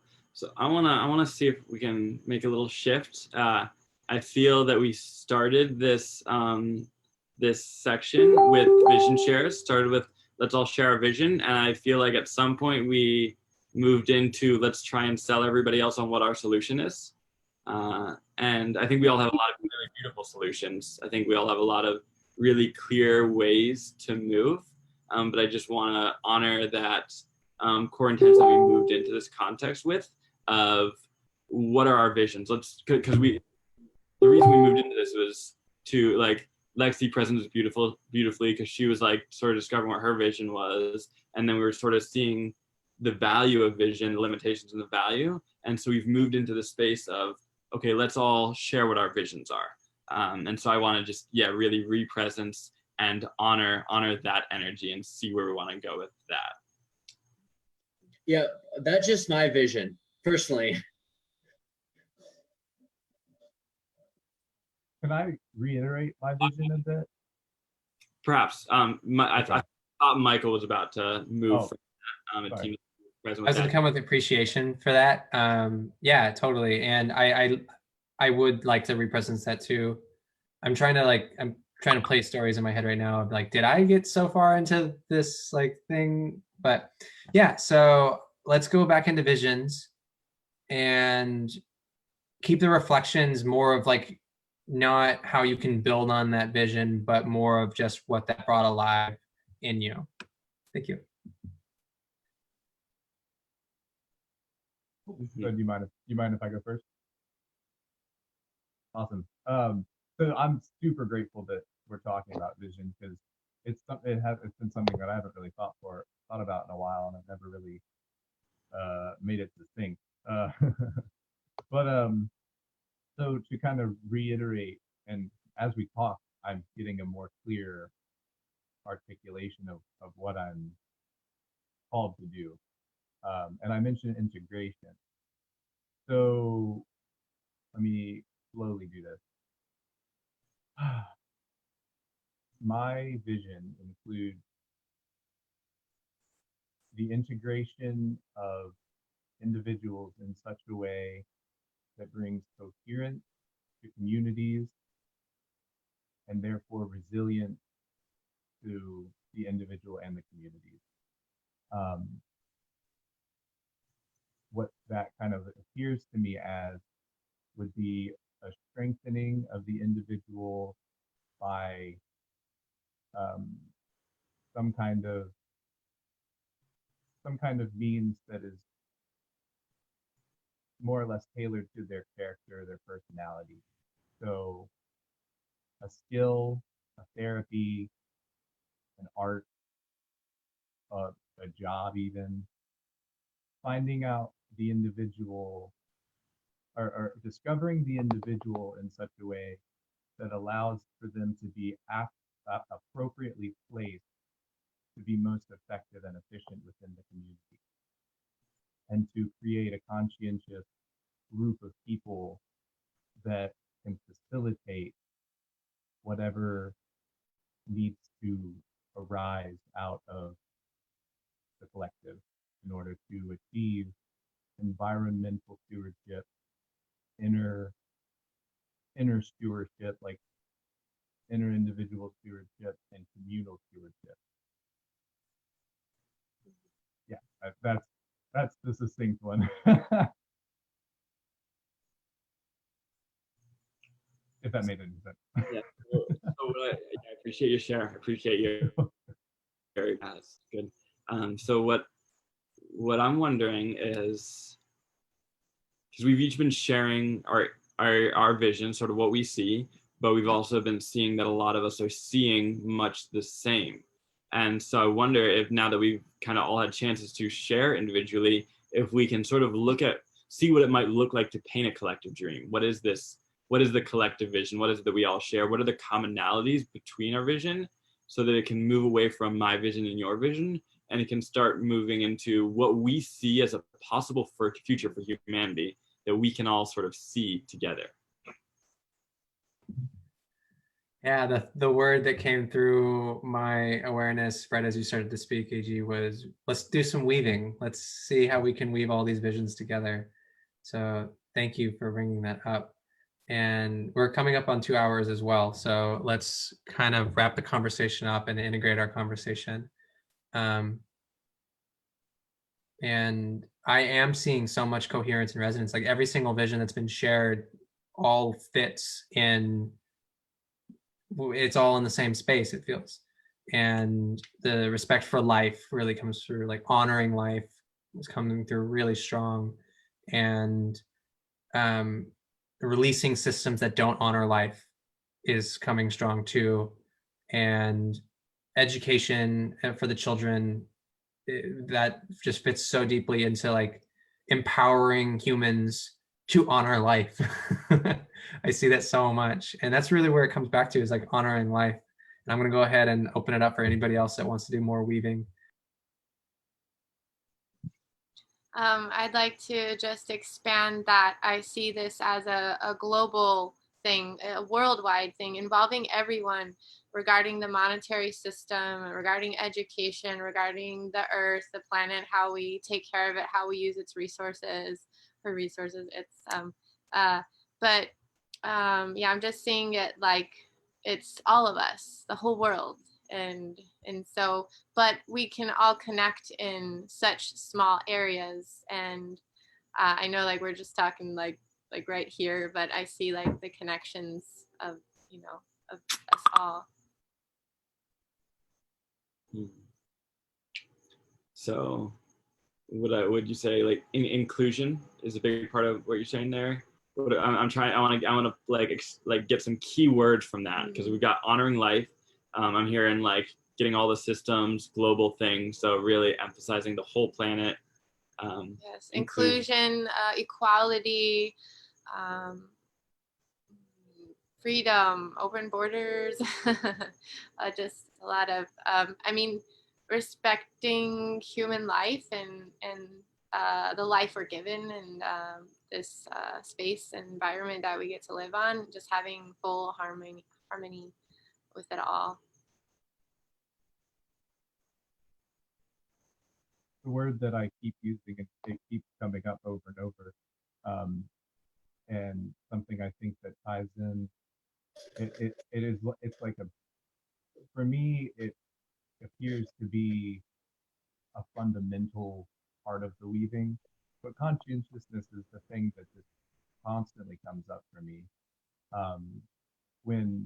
And I feel like, I mean, if I guess elaborate on it, but conscientiousness being like just being reliable, being trustworthy, being able to follow through with whatever it is that one is seeking after. And then, I feel like, but I just feel like that's something that weaves all these things together, is the ability to be conscientious. What came for me when you said that was integrity. Like integrity feels really valuable, and integrity, like another word that feels super close to that is like wholeness. Like cool, like to move as like a whole being is to me sort of what it is to have integrity and conscientiousness. And I think wholeness is a really important part of this vision, because it's like recognizing the wholeness of life, and also the wholeness at like of each one of us as a part of that. And another piece just came alive for me, and this is kind of a new concept for this conversation, but I also see it tying a lot of things. a lot of things together, where we said, like I've said, honor life, and I drew that as a weave. And I'm also seeing that as like honoring the non-life too. So it's like honoring all things in integrity. And I see specifically like creating with integrity. And honoring what has already been created that may be out of it, like having compassion even for the plastic in the ocean, because that was created out of integrity. And so if we move to a mindset of creating in integrity and being in integrity, then that will begin to ripple out and affect and bring everything into more harmonious existence. I Next. really resonate with that. So I was listening to the tipping point earlier. I'm almost finished with it on my Audible.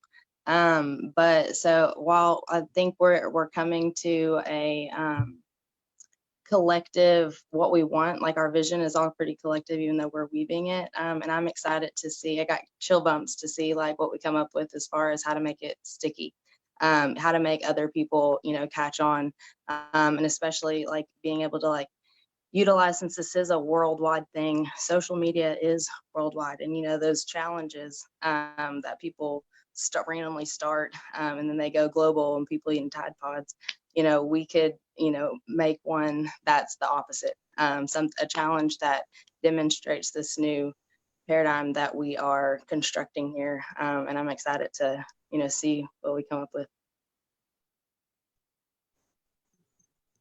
Mm-hmm.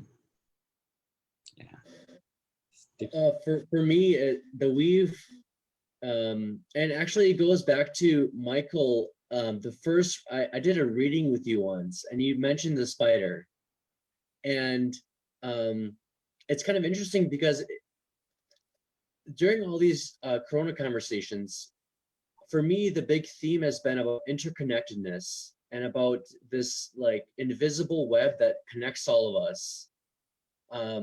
And how we can weave, how basically the theme is sovereignty, that each person and each individual entity has a sovereign place on this spider web.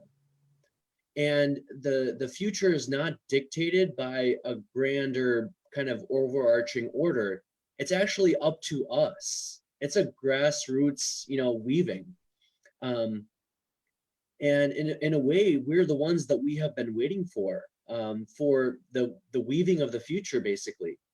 And for me, it's exciting because now we have a real open space for me personally, and for a lot of people I see, an open space to bring ideas that may in the past have not been accepted. But currently, it's asking for us to bring those. It's asking for everyone to step up, to bring their passions, their skills to the weave, to the circle, to the ceremony. And I think that personally, I think that this next year will show some of the manifestations that we have been building just this year in our conversations. And I'm really excited to see what fruits of our weave, what fruits of our work will come about. But I'm just so honored and happy and excited that I'm weaving with all of you, and let's keep doing it.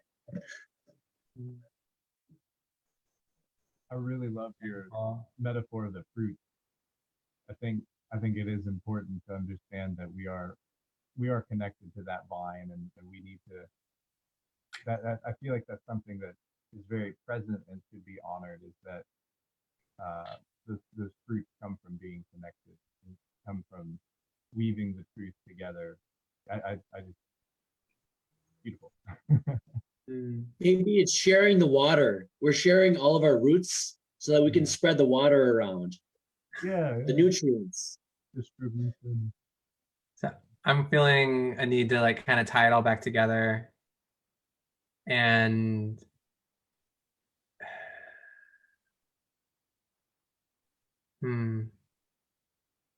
there's a lot of beautiful things that have been raised up in the vision space, and I really appreciate everybody. And what Paul and Ethan were just touching on, I see is also like excitement for what we're doing, and that tied back into earlier that I brought in, like really feeling fully embodied and engaged with what we're doing at this time so that these visions that we're weaving together do come about and do arrive in reality.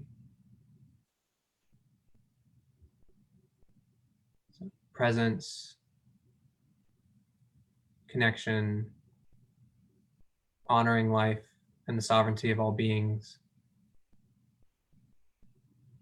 being with integrity, doing with integrity. Hmm.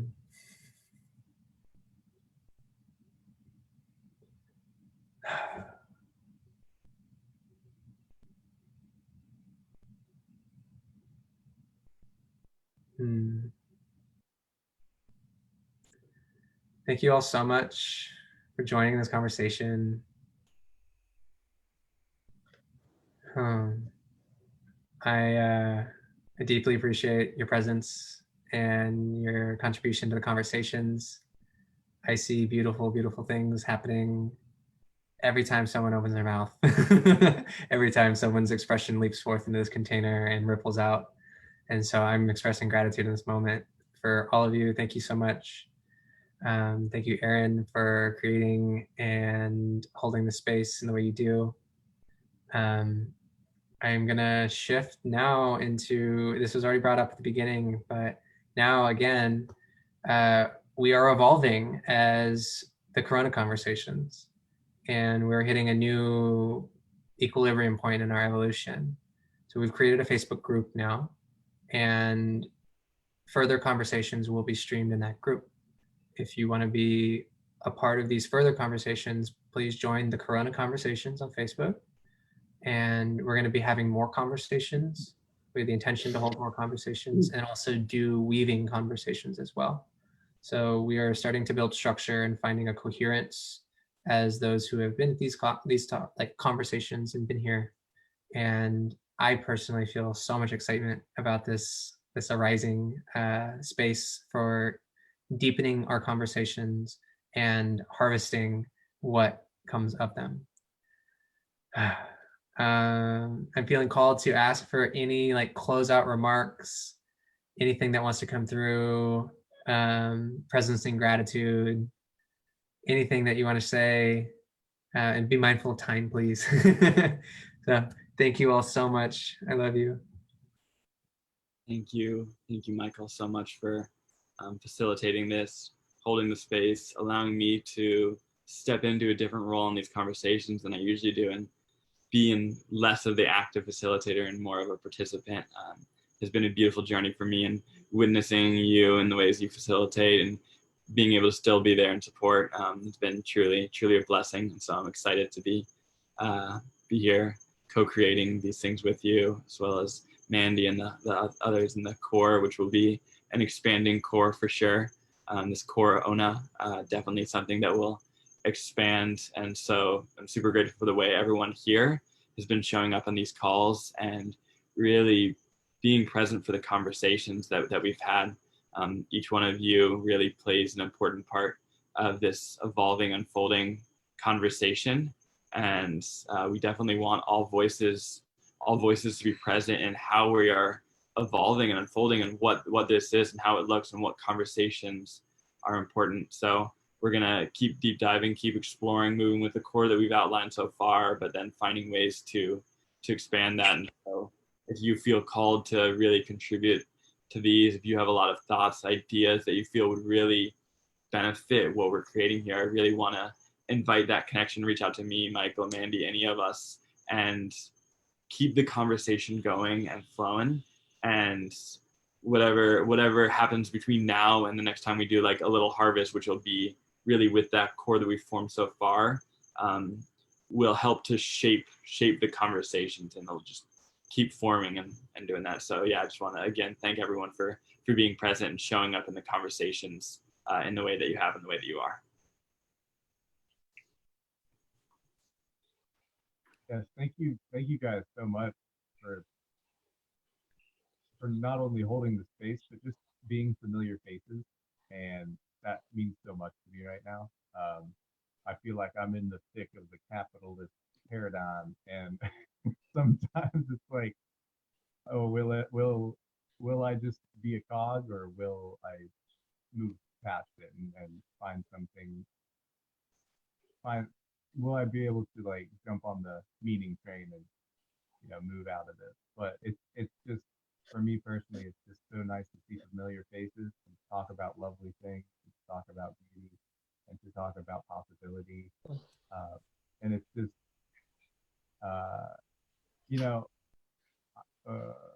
I'll keep it short, and that's it. So thank you. You guys are wonderful. Thank you.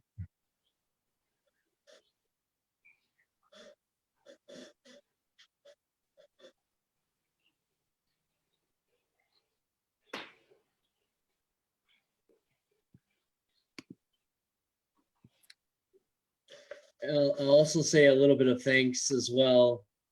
Every time that, sorry I wasn't active in the middle there. I had to travel home, but I was listening, and I learned so much. And like just conversing is like a way of learning for me, and listening as well. Just how deep you guys dive. It's just incredible. And peaceful vibes to everyone.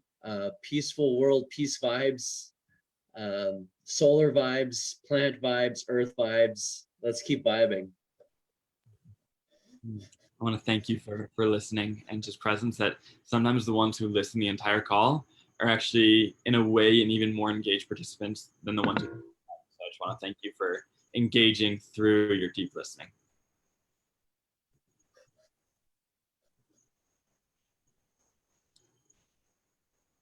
I just want to say thank you, and I love you guys. And these conversations make me feel sane in this insane situation we have, currently going on. So thank you.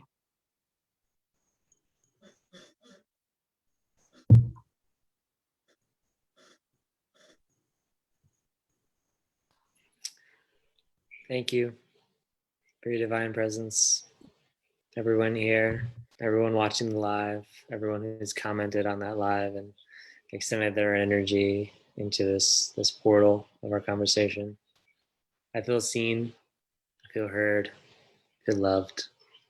I feel that I've heard so much coherence in this call, simply with a prompt that is inspiring our hearts to burst forth out of our chest and express something beyond this reality we're currently experiencing. And I wish to close with my desire to give each of you a hug when this quarantine ends.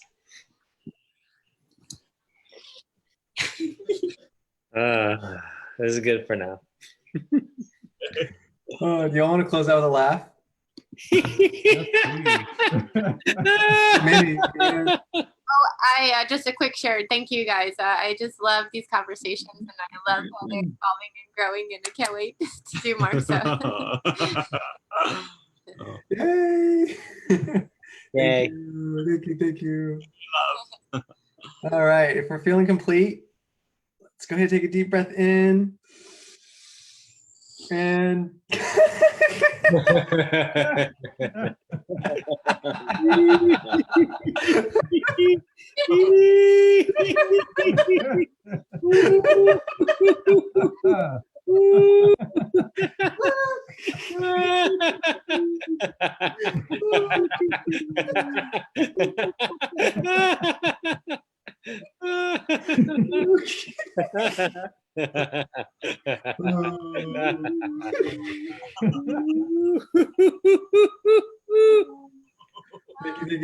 Thank you. Love you guys. Love. Beautiful, beautiful people. Goodbye.